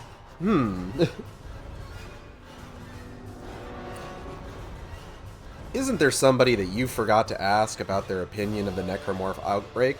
What does Markov think? I don't know, said Showalter. Been trying to contact him off and on for a while. Nothing doing. Dead, maybe? I'd be surprised, said Altman. They were traveling through a sequence of laboratories, moving first into the control station and then through the safety door into the lab itself. They had seen a few more of the creatures, but had succeeded in dodging all but 2 of them, which they had managed to carve up without losses. The first lab had been normal, nothing to worry about, but as soon as he opened the door to this one, Altman knew something was different. Something was off. And then he saw it. Growing out of one of the air ducts and spilling onto the floor was a strange mass of tissue. It had spread along the floor itself and had seemingly become part of it. He gestured at it with his cutter. It's starting to get around, he said, spreading through the vents. A few seconds later, the lights flickered and went out, leaving only the emergency lighting on, the room now cast in thick shadow. They're getting to the power grid now, said Showalter. We'd better hurry. They were almost to the door to the next lab when they heard a scuttling in the vents above them. The grill just above them was kicked out and something fell down onto the deck, just missing them. It was formless and pulsing, a kind of mound that at times stretched flat and looked like little more than a puddle. It slid slowly across the deck. As it crossed the floor, it left a sizzling stain inflicted on the deck itself. Anything it touched was either sucked in and disappeared or was stripped to bare metal. In the slow roll of it, Altman glimpsed from time to time a human skull stripped to bone, and even once what looked like a laughing human face. How do you cut the limbs off something that doesn't have any limbs? Asked Furt. It moved slowly towards them, attracted perhaps by the vibration of their voices or propelled by some other means. It wasn't aggressive, it seemed to have another purpose. As it eased them back, making them feel trapped, Altman began to wonder what it was. It stripped the deck bare, got rid of all features. Transfixed, he couldn't help but watch, thinking they were finally out of time. It destroyed everything in its wake, living or dead, and he wouldn't be surprised if, when it did, it grew. How big would it get? Were there any limits? Would it consume the entire world?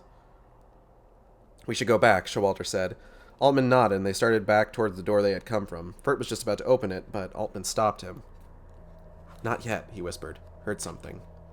He pressed his ear to the door's panel. Yes, definitely something out there just on the other side of the door, and from the scraping and moaning sounds, he was pretty sure it wasn't human. What now? Altman wondered, his eyes casting around the room for something to get them out. Maybe they could leap the creature and run around it. Maybe they should simply leave the room and start firing at whatever was outside, trying to incapacitate it before the creeper caught up with them and engulfed them. And then he realized that Furt was pointing and gesturing. There, just shy of the edge of the creeper, was a hydrogen tank, a torch screwed into its nozzle. Altman reached out and grabbed it, dragging it back with him.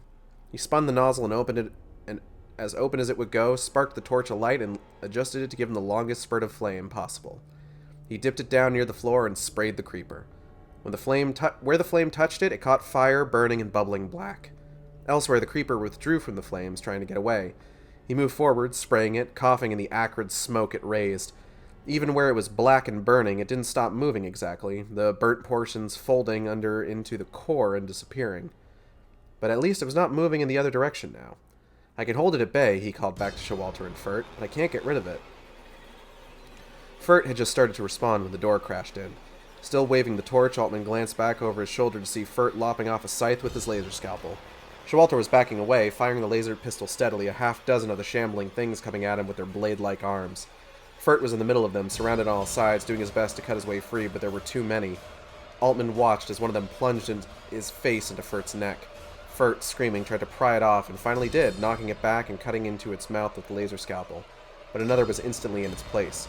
Furt was screaming. A moment later, his head had been torn free, his decapitated body collapsing onto the deck. 2 were down. Another was crippled, one arm and one leg inoperative, but it still dragged itself forward, hissing. Showalter stomped on it. That left 3. Altman gave the creeper a last blast and turned, dragging the cutter out. One was just bringing its bone size down, whistling towards Showalter's back, but the cutter caught it in time, shaving the appendage off close to the body. Another scythe tore a gash in his arm, and he almost dropped the cutter. Cursing, he managed to hold on to it and slice the creature's legs out from under it. A laser blast flashed by his head and left the arm of the last one half disarticulated. With a cry, it sprang forward, brushing past Altman and charging at Showalter. The latter stumbled back, his laser pistol going off and singeing the wall. Together, Showalter and the creature fell, toppling backward and into the creeper. Altman immediately fired up the torch and rushed forward, but it was too late.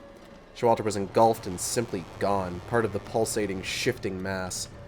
Weirdly enough, it did the same thing to the creature, engulfing it just as quickly and dramatically, swallowing one of its own. He stomped on one of the creatures that was still moving and then lay down a blast of flame along the creeper's side. It withdrew, moving back just enough to allow him to sidle past and out the door. Just me now, he thought. Down to 1.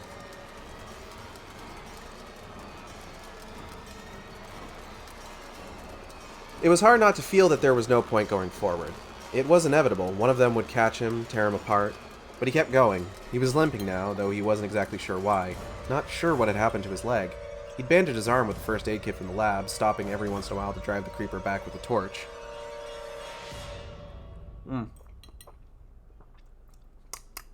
Delicious.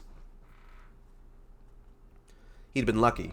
Creeping through the half-dark of the emergency lights, he'd met 5 of the bladed creatures since Furt and Showalter had died. Never in sets of more than 2, never in a place where one could get around behind him while the other tore him up from the front. The single one had been easy, but the pairs had been harder, and he couldn't help thinking when it was all over that if the cutter had just once gone a little high or a little low, one of the creatures would have sunk its maw into his neck, and that would have been the end of him. And then he saw Ada. She contacted him by holovid, a static, thick message. "Michael," she said, "are you there?" "Ada," he said, "is that you?" "I'm here," she said. "I'm safe for now, but I don't know what they're going to do with me. If you get this, please hurry, Michael." "Ada, where are you?" Altman said. But she didn't seem to be listening. She reached out beneath the camera and the image flickered and shorted out, then began again. "Michael, are you there?" she said. A recording then, being rebroadcast over and over. Still, it was enough, just enough to get him going again. As he moved higher in the facility, he saw fewer of the creatures. Those he did see, he either hid from or killed as silently as he possibly could, trying to avoid attracting the attention of the others. Nevertheless, he was surprised when he realized that he was 1 hallway shy of the airlock. Suddenly, he began to believe he might make it out alive after all. There was only one problem. He almost walked straight into a creature assembled from not just one corpse, but several. It looked like a spider, but with the scythe-like appendages of the other creatures serving as his legs, 7 of them in all. The body proper consisted of overlapped and buckled torsos awkwardly melding with one another. 2 heads dangled weakly at one end, as if ready to drop off. He hid partly behind the door frame, furtively examining it. On its underside was a pulsing yellow and black lump, maybe a tumor of some kind. Rush forward, start cutting, he thought. Not much of a plan, but it was all he could think of. He stayed for a moment, hesitating, and then, taking a deep breath, rushed out and at it. It immediately turned to face him and hissed. It scuttled toward him, the tips of its bone-like appendages thunking against the tunnel's floor. Before he'd gotten close enough to hit it with the cutter, something unsettling happened. One of the heads that had been dangling loose scrambled up to the top of the body and launched itself at him. It struck him in the chest, wrapping a set of sinewy tendrils around his neck. It started to squeeze.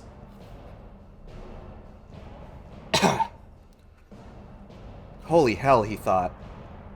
He stumbled back, trying desperately to pry it off. The spider thing was still coming, still scuttling forward, its other head alert and on top of its body now as well.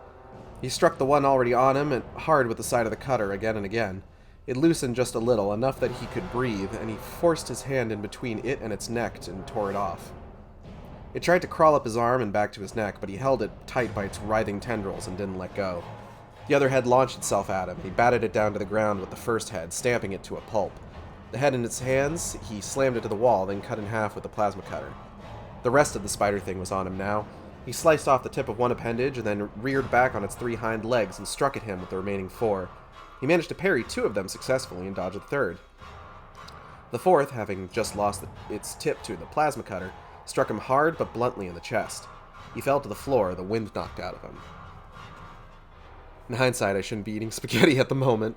I'm eating spicy noodles, so I'm kind of in the similar boat. Then he was beneath it as it danced about, trying to skewer him. He cut off one leg, then another, but it didn't seem to hurt its balance. He kicked it hard and knocked it back and scrambled it back himself, and then, knowing it would do little good, just to buy time, he whipped out the plasma pistol and started firing.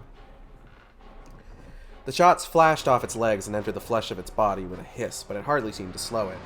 It was nearly over him again, and he kicked it back with both feet this time, succeeding in turning it off balance and flipping it over. As it struggled to right itself, he saw again the pulsing yellow and black lump. He fired at it. The lump exploded, the blast knocking him back through the doorway, deafening him. Bits of the creature struggled about, including one whole enough to come at him. He stood, stumbled toward it, and sectioned it with the plasma cutter. The blast had stressed the corridor, covering the walls with hairline cracks. Stumbling up, he inspected it for leaks. For now, it seemed to be holding. Limping, still deafened, he moved to the end of the corridor and pounded on the airlock hatch. No answer. "It's Altman," he called. "Let me through." When there was still no answer, he realized there was an easier way and established a comlink to field through his holopod. Immediately, the airlock slid open and he stumbled through. "Altman," said Field. He was clutching his marker icon tight in one hand, closing the airlock behind him with the other. "Thank the marker. I had just about given up hope." "Where's Ada?" was the first question Altman asked. "What do you mean?" asked Field. "Still confined to the mainland, I presume. I haven't seen her in days." "But I saw her," said Altman. I saw her vid. She was right here." "I'm sorry," said Field. "I haven't seen her." Maybe it was the marker, he thought. But how could that be? The marker only showed dead people. But Ada wasn't dead. And then his blood froze as he realized what he'd known ever since he dreamt of her earlier. Ada was dead. Field grabbed his arm. "We have to go," said Field. "I don't know how long we'll be able to keep them contained." "Where's Markov?" Altman asked. "I don't know," said Field. "I think he must have packed up and left. Either that or he's dead. It doesn't matter to me either way." Altman nodded. "We'll have to come back, you know," said Field. "What?" said Altman. "We need to go get help and come back. We have to make sure this is contained. We have to protect the marker." Altman followed him away from the airlock and upward, through the series of open chambers and then around a curving corridor to the main dome. They got on the lift and prepared to take it to the top, but it didn't move. "What's wrong?" asked Altman. Field shook his head. "Apparently the lift won't run on the auxiliary power," he said. "We'll have to climb." "After you." I need to eat a bit more. Give me a second. All this reading is making me hungry.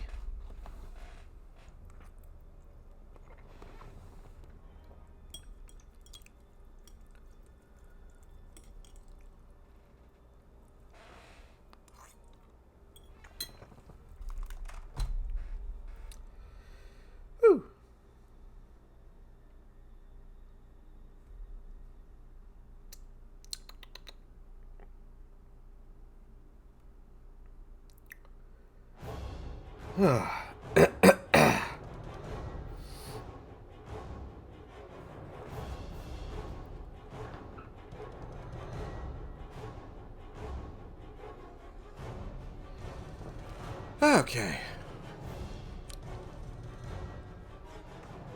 A flesh monster that consumes only flesh.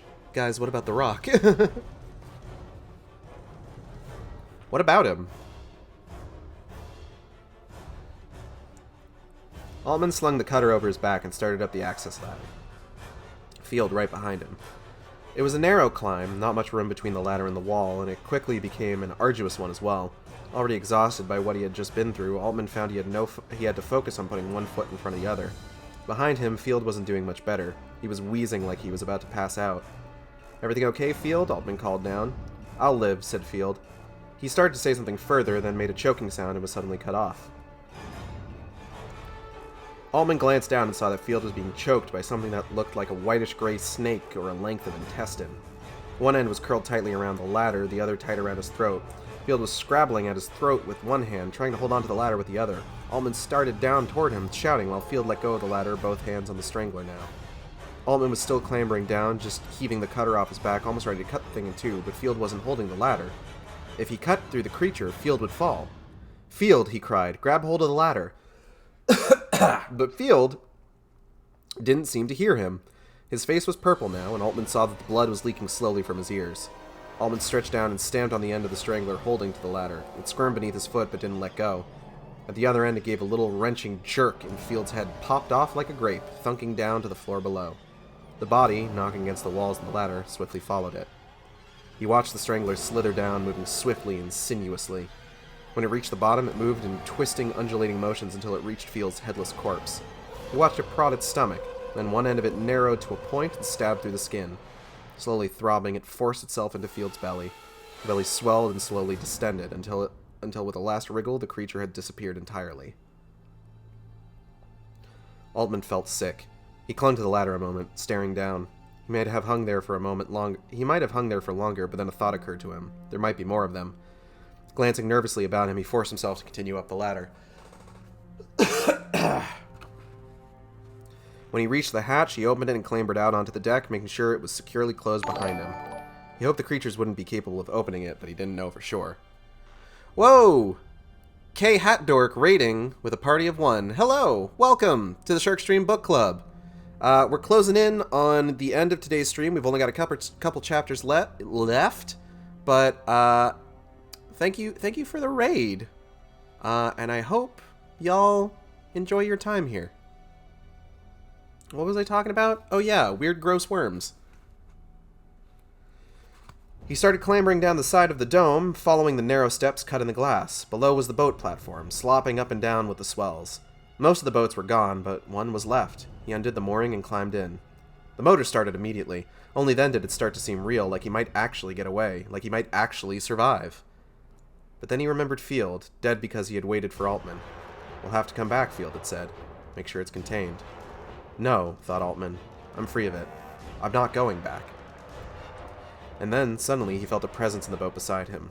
Just beside him, just out of sight. He was afraid that if he turned, he would see Field, his head loose, in place but not connected to his neck, threatening to fall off at any moment. "Hello, Altman," someone said. "Leave me alone, Field," Altman said. "Are you coming back for me?" Only when he thought of it, it didn't seem exactly like Field's voice. "You're dead, Field. I can't come back for you." "But what about me?" it said. Definitely not Field's voice. It was the voice of a woman now. He turned his head, saw Ada. "Where are you, Ada?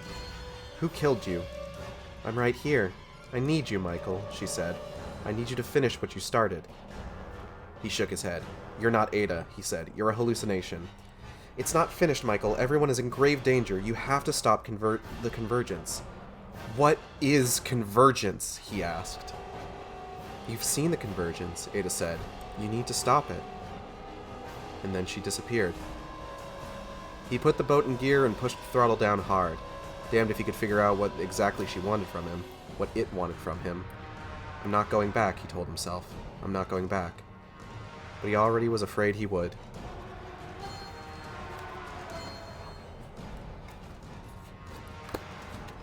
Okay.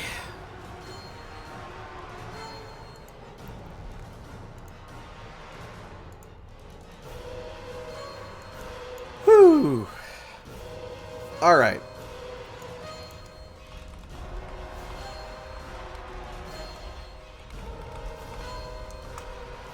So our good slicey boys are not doing so hot. Or, well, they weren't doing so hot. And then they were doing terribly. Just briefly afterwards. So there are a couple necromorphs described in this that aren't really analogous with anything from the games. One of the ones that... excuse me. One of the ones that is described, specifically the one that is in one or more parts, responsible for taking out 2 members of Team Slicey Boys, is what is referred to by the text as the Creeper. It seems to be a strange slug-like creature that would appear to continuously secrete some kind of acid, which, let me tell you, I know a thing or two about acid. And that's some acidic fucking behavior right there. It's moving along the floor, basically cleaning the metal of the facility. And one of the fun things that it is responsible for showing is kind of like the coordination between like the different kinds of necromorphs. They're not just mindless zombies. They are working with like a plan. It's like velociraptors in Jurassic Park, right? So you've got this creeper cornering them in a laboratory, pushing them to retreat towards the doorway they just came through. And on the other side of the doorway is just a fuckload of slashers. Cough, cough.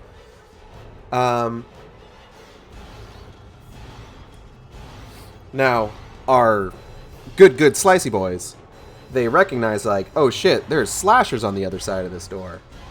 And, they're just like, haha, well, we just won't open the door, and we will instead hold off the creeper by spraying it with fire. And then the slashers bust through the door anyway, and they kill Furt.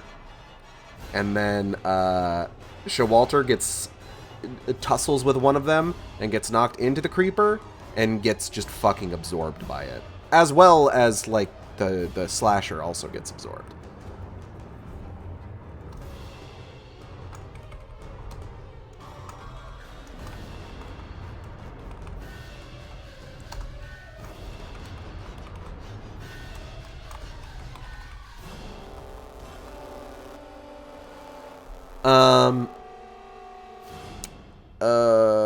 And then,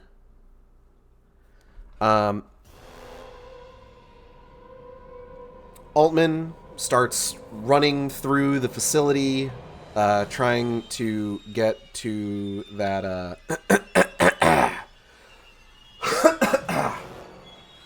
trying to get to that airlock, and he's pretty close. And then he gets a strange looping message from Ada.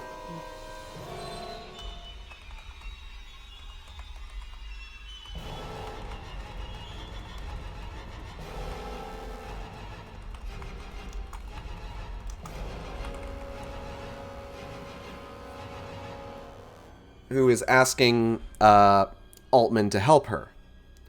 So he's just fucking booking it. He's fucking booking it towards this goddamn place. And he gets there, and Field is on the other side, and he's just like, yo, Field, open the door. And Field opens the door, and he's just like, yo, where's Ada? And he's just like, what the fuck are you talking? Ada? Ada's not here. As far as I knew, she's on the mainland.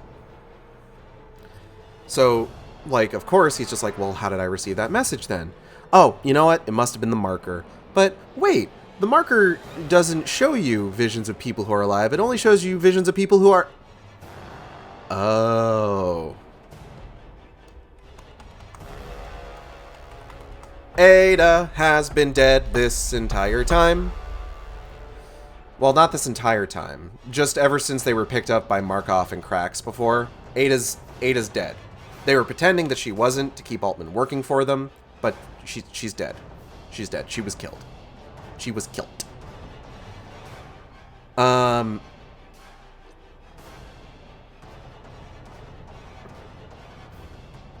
Now the other, so let's see. Book exclusive. That's not how you spell exclusive.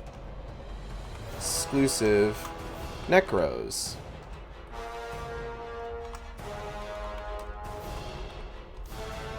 Blobby Acid Boy.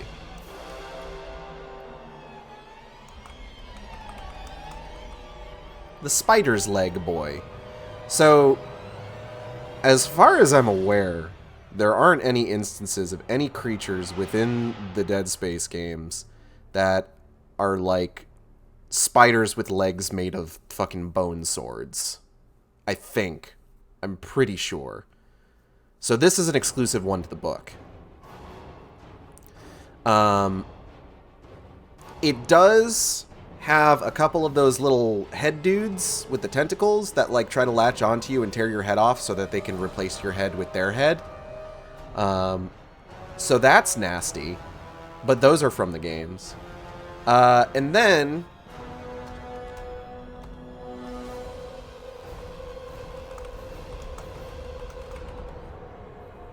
there is the Puppet Master, exactly. And then there's this weird, super gross worm that kills Field.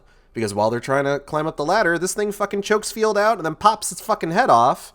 And then just burrows into his gut. And from the way that it talks about how the gut distends, there's the possibility that Field is on the path to becoming what is referred to in the games as a pregnant. Which are the slasher-like enemies with like the big belly that cut themselves open and release smaller enemies. They're using a giant worm. They're sinking cities with a giant worm. That's such a good line from Gears of War 2, and the fact that it doesn't get more play just in general is unfortunate.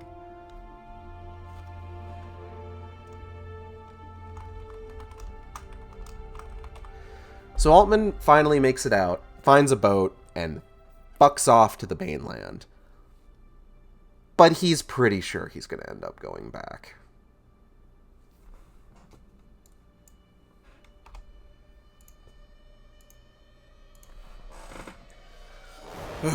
All right, we gotta finish up soon because Team Catpull is going to be streaming, so we might go ahead and raid them once we're done here.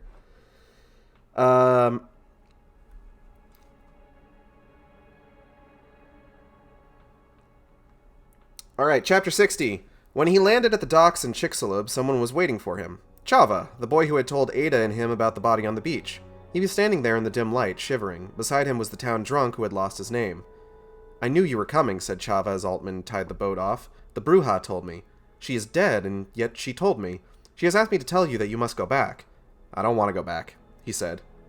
You must, said Chava, his eyes innocent and sincere. She needs you. And why are you here, said Altman to the drunk. He wasn't drunk now, or at least he didn't appear to be so. He crossed his fingers and made the sign of the devil's tail. The only way to beat the devil, the man told him, is to take the devil inside you. You must open yourself up to the devil. You must learn to think like the devil. I don't have time for this, said Altman. I need to find help. Yes, said Chavo. We will come with you. He left the docks and set off, the old man and the boy following him. When it became clear that he was heading toward the Dredger Corp compound, Chava hurried to catch up, tried to hold him back. You will find no help there, he said. He shook the boy off and kept going, heading for the gate. When he looked back, he saw the boy and the old man had stopped, were standing motionless in the dusty road. We will wait for you here, the boy called after him. He tried his card on the gate and it opened. He crossed the stretch of empty ground to the compound and tried the card on the door without result. He knocked, pressed the buzzer, then waited. For a long moment there was nothing, and then the vid panel next to his face flashed on to show a wavery black and white image of Terry. He stared at Altman, pushing his glasses back on his nose. I'd like to come in, said Altman. I'm sorry, said Terry. No admittance for anybody at the moment. It's important, said Altman. Something's gone wrong with the facility, he said. We need to do something about it.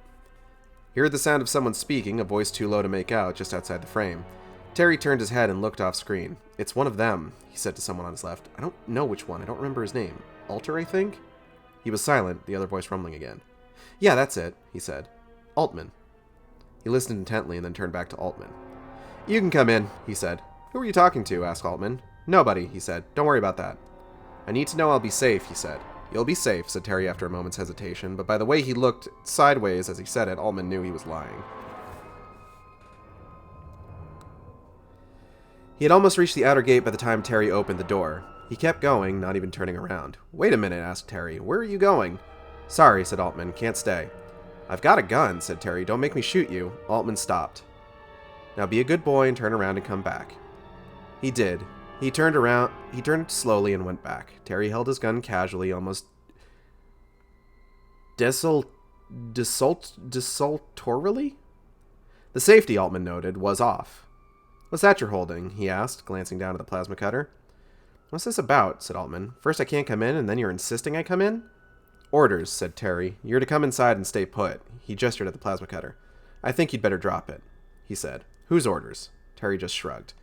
"I don't want to come in," Altman said, moving slightly forward. "There's something I need to finish first." "And I don't want to shoot you," said Terry, "but I will. Drop that thing and put your hands up." Suddenly the gate started to rattle, someone banging on it. Terry's eyes flicked toward it for just a moment, just long enough for Altman to lunge and knock the gun to one side. It fired, the bullet sparking off the fence, but Terry didn't drop it. Indeed, was already starting to bring it back to bear on him. Altman flicked the plasma cutter on and flashed it toward him in the same movement. The energy blade sliced through his forearm, the gun and the hand holding it tumbling to the ground. For a moment, Terry was too shocked to realize what had happened. He just stood there, unable to figure out what had happened to his arm, and then it hit him. Eyes wide, he stepped back and took a deep breath to scream. Altman, not knowing what else to do, ran, trying not to hear the screams of the man behind him. He darted out the gate and was joined by Chava, who ran along beside him. "I came and knocked for you," he said, "and now you come." "A good thing you did, too," said Altman. "Where's the old man?" "El borracho?" asked Chava. "He had to go. He was thirsty." He started back down the street, the boy following him. "What now?" He turned and crouched beside the boy. I have to destroy some devils," he said, "like the thing you saw on the beach." "I will help you," said Chava. Together we will kill them." "No," said Altman. "It is not a game. You cannot come. I must find weapons and go alone." The boy thought a moment and then smiled. "You will come with me," he said. "Follow." The boy led him down through the streets, into the shanty town, and then to the edge of the jungle. He went to a particular tree and put his hand on it, and then carefully pointed himself in a direction and, stiff-legged, started to walk, pounding his footsteps hard against the ground. When the sound of his footsteps changed, he stopped. "Here," he said, and pointed at the ground. He crouched and began to brush away the dirt until he uncovered a steel ring and a wooden trapdoor about 2 feet wide and 6 feet long. He gestured to Altman to open it. He put the plasma cutter on the ground and reached down and pulled on the ring. The door creaked up on its hinge, revealing underneath it a coffin-like space lined with rocks. One half was full of guns and rifles. Maybe a dozen in all. The other held axes and mauls, tree spikes, a machete, a can of fuel, and an old-style chainsaw. "You may use these," said the boy solemnly, "but you must bring them back. They belong to my father." "What exactly does your father do?" he asked. "He is for the people. He is..."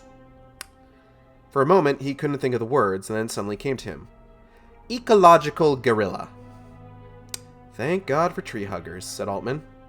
He took the chainsaw, left the rest where it was, though this confused the boy. "These monsters," he asked, wide-eyed, "they are trees?" At first, Altman thought to answer him properly, but when he started speaking, he suddenly realized how complicated the response would be. He just nodded and said, "Yeah, trees." But this created new complications. "How can trees be monsters?" the boy wanted to know. "It's hard to explain," said Altman. "And what kind of tree?" he asked. He began to rattle off Spanish tree names, following Altman. Altman ignored him. He was almost back to the boat, the boy still following him, when his holopod sounded. When he answered, Krax's face appeared on the holoscreen. "I need some more noodles."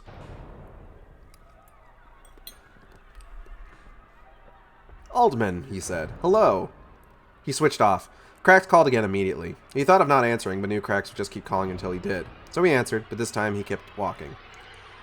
"This thing you did to Terry," said Krax. "Hardly subtle. I could have you arrested."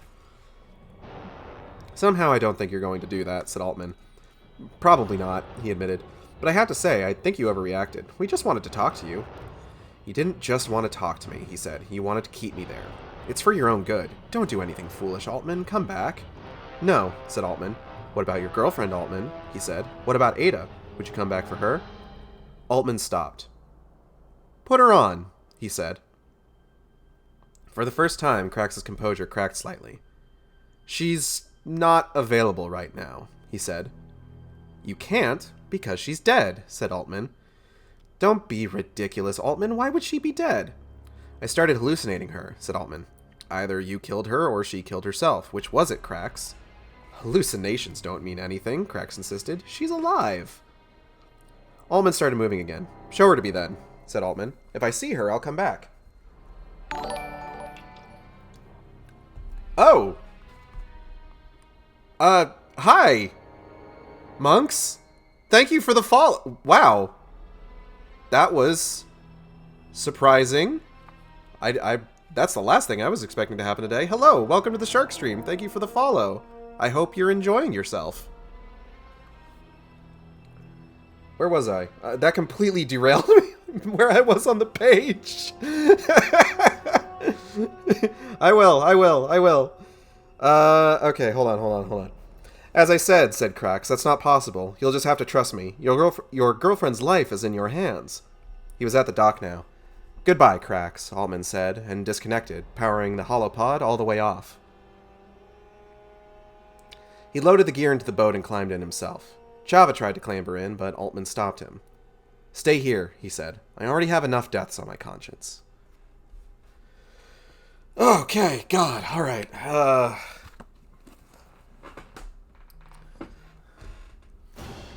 Okay. So,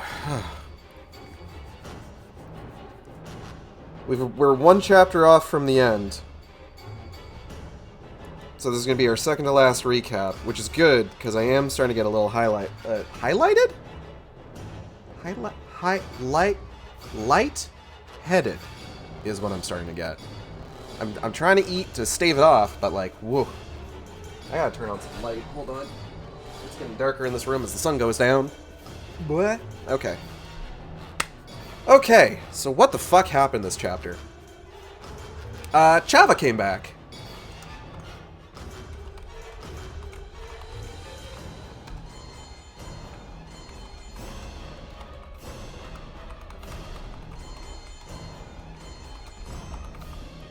Man's got mouth dyslexia speaking in tongue.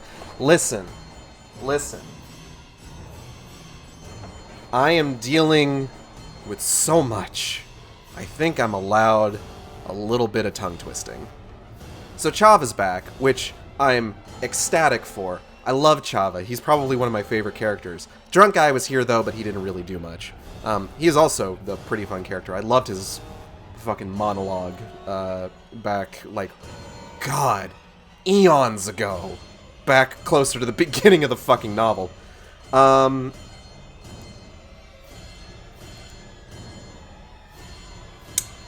So, Altman wants to get some answers. So, hey, here's the first... Well, okay, let's talk about why Chava and the drunk are there.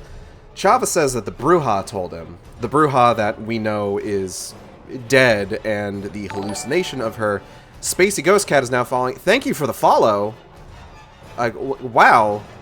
I'm getting, like, a lot of notifications. I'm glad that I still have a little bit of stream left to go, because, God, if this was the end, I would feel real weird about that. I got completely derailed again. It's not your fault, but, like... What was I saying? Okay, so, the Bruja, who we know is a hallucination that Chava had, as well as some of his the other people from his village, that is an extension of the markers, of the marker signal. She told Chava to meet Altman at the dock. Also told him that he wouldn't have... that Altman would not find any help at Dredger Corp, and Dredger Corp is the first fucking place that Altman's going to.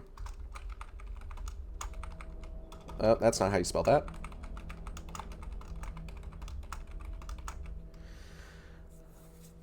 Um, obviously, that doesn't really work out too well. He gets there, and it's pretty... My tongue failed all of a sudden. Been sleepily listening for a little bit since Kay's raid. Figured I should follow. Oh, thank you. I really appreciate that. What was I saying? Okay, so he gets there, and it's pretty clear that they plan to do something to him. Probably nothing good. Dredger.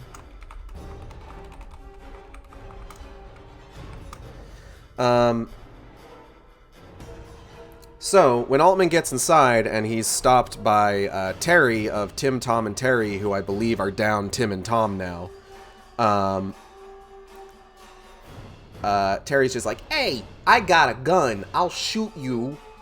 And Altman's just like, no, you won't. And he's just like, and then fucking Chava starts pounding on the door. It distracts Terry long enough for Altman to knock his, like, shooting arm away, but he doesn't drop the gun. He fires off, but he starts bringing it back around, and then he just fucking cuts Terry's arm off.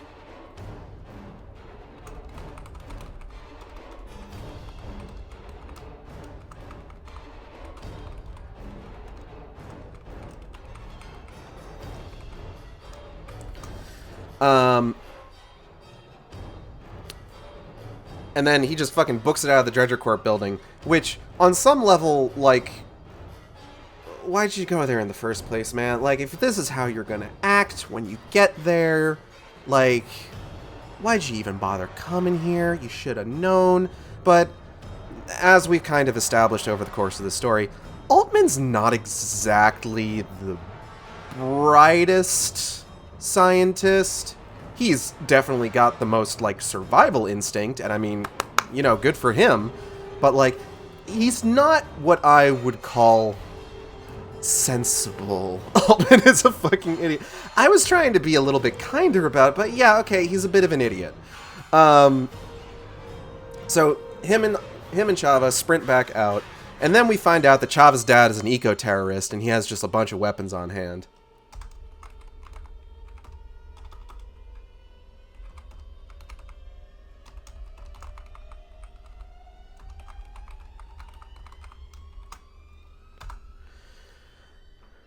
That's why you have me here. Fair enough. So Altman goes ahead, grabs a chainsaw. Personally, probably would have gone with the machete. Generally speaking, you know, if you look at, like, chainsaw stats in terms of, like, how well they, say, cut through flesh, it's not great. From what I understand, unless it is, like, a saw that is, like, particularly made to, like, saw through flesh and bone, some of the works are going to get a little bit gummed up. So, personally, I probably would have taken the machete myself, but I've never been in a situation where I've had to hack a bunch of space zombies to pieces, so, you know, the fuck do I know? I'm just a silly little shark man doing his silly little book club stream. And then he gets back on the boat and fucks off back to the floating compound. Which, sure. I mean, yeah. Alright, like, you know, you just spent all that time getting out of there. Might as well go back in. You know, maybe we were overreacting about the whole thing. I feel like I'm going at like a mile a minute right now. I don't know if this energy drink is finally fucking kicking in or what. Or if it's that combined with me being lightheaded that I am just like...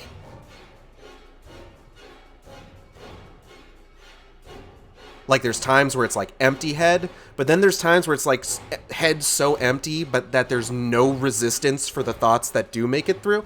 I don't know. We're going to go ahead and move on to our final chapter for the day. Zoop. All right. Chapter 61. This will bring us to the end of Part 6, and then we will do Part 7 next week.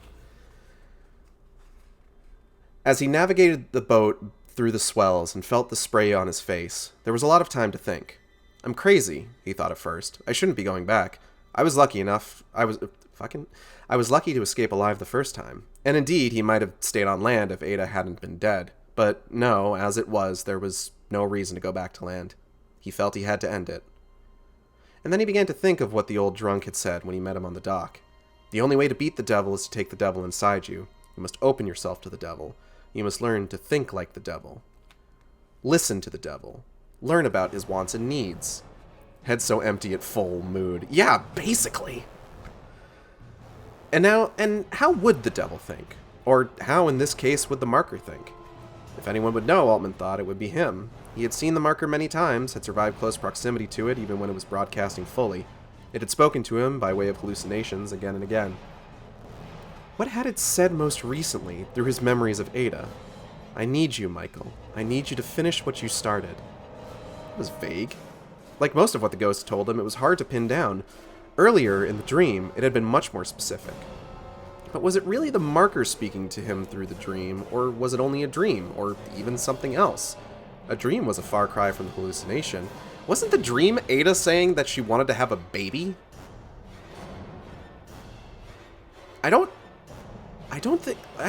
Altman, I'm gonna be real with you, I don't think that would work. I don't think Marker can get pregnant. But then, it is a big alien rock, so anything is possible.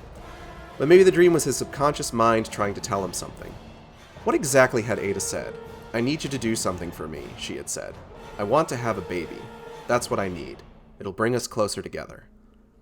But was a dream the same thing as a hallucination? Maybe it was a different force altogether. Maybe not his subconscious at all, but something else. What did she mean by having a baby? Were these creatures, the crewmen that had been transformed after death into monsters, the marker's offspring? Well, yes, he supposed so, in a manner of speaking, if he was right in thinking they'd been created by the marker's transmitted code. But unless he was mistaken, his dream about Ada had not raised the issue with him until after the creatures, whatever they were, had been spawned. Indeed, he must have had the dream just after the creatures had appeared, even though Altman hadn't known about them until a few minutes later, when the alarm woke him up. Maybe he should have taken the dream literally. Maybe that was exactly what the marker was demanding of them, that they reproduce it. Maybe if he could convince the marker that he understood that he could reproduce it, things would return to normal. It was simple, he thought. And then doubts assailed him. He was basing it all on a dream, and it didn't jibe perfectly with what his hallucinations had been telling him. It could mean nothing, or even be something else in their force trying to manipulate him. It was almost too simple. And even if he was right, who was to say that if he did what the marker wanted, things would go back to normal? Maybe they would just get worse. What if the marker had no stake whatsoever in the survival of the human species, but saw humans only as a means to an end? If that end is fulfilled, he thought, will it still need us? Or will it crush us, almost without thinking, as if we were flies? What if we're trapped between a rock and a hard place, he wondered. What if humanity is going to die either way? He shook his head. It was the best he could come up with. He'd have to take a chance. But what choice he would make, what he'd choose to risk, he didn't know. Altman's wager, he thought. In any case, the marker was the key. There was no choice but to return to the marker, no matter what stood in the way. It was nearly dark now. There, up ahead, were the lights of the floating compound, dim, running on the emergency backup, but still there. Soon he would be there as well. Soon he'd either have his answer, or he'd be dead. Or both, really. Like, either one could have... Like, I mean, you know, it could be any combination. Alright, that's the end of Chapter 61, and the end of Part 6, the penultimate part of Dead Space Martyr. Let's go ahead and recap. So, this was just sort of like a denouement for this whole part, which, holy shit, I've been reading this fucking book for 4 hours! Okay. This was just kind of a denouement for this whole part, just basically Altman, alone with his thoughts, trying to piece together what exactly he was going to do. It reminds me a lot of... Let me get some notes up here.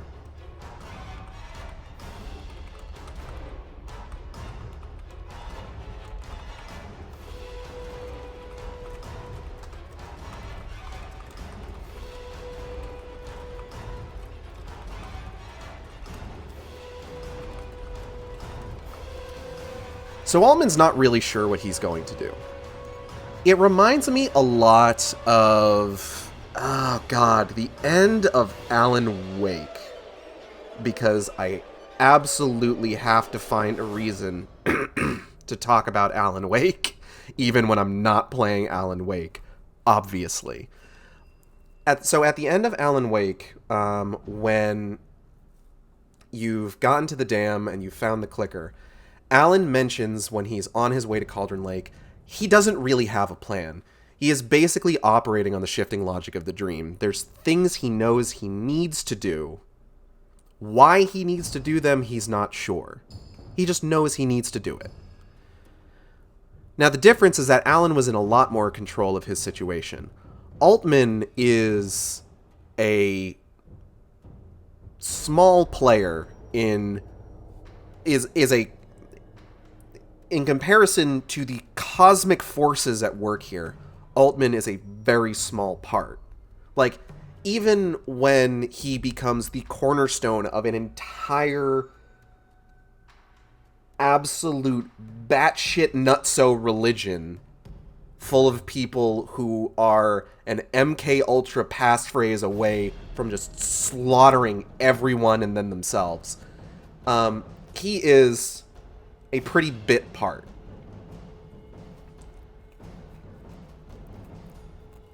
But he doesn't really have anything else to lose at this point. He knows that Ada's dead. He doesn't have really much to live for outside of seeing if maybe, just maybe, he can figure out what the fuck he can do to stop all this from happening. And he tries to interpret his dream to figure out what it is that he has to do. Now, normal dream interpretation is a very, very sort of fuzzy logic that in most cases depends more on what the actual dreamer feels their dream means, because if anyone should interpret your dreams, it should be you. You're the one who knows your own mind the best. Of course, this isn't a normal dream. This is a marker-induced dream, and we know that the marker has some kind of intelligence. So, everything that it says has to mean something. And that marker, it want a baby. That marker want a baby. It wants kids. So Altman's just like, oh, so what you're saying is if we make another marker, that'll stop everything, right? And oh my god, that is the worst idea anyone in the series has ever had, but he can't possibly know that at this point.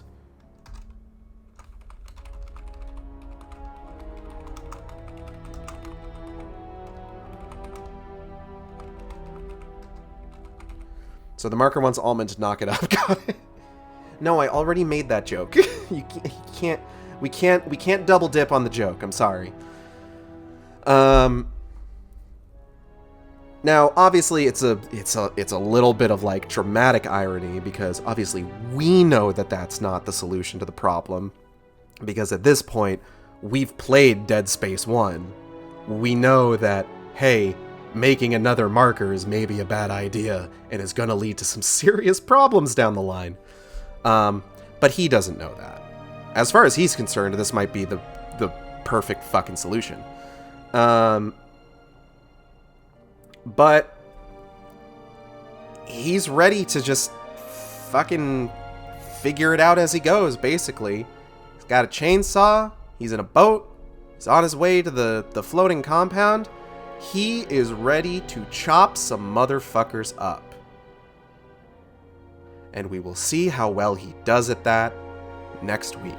I want to thank everybody for coming by the Sharkstream. I hope you all had a good time. I know I did.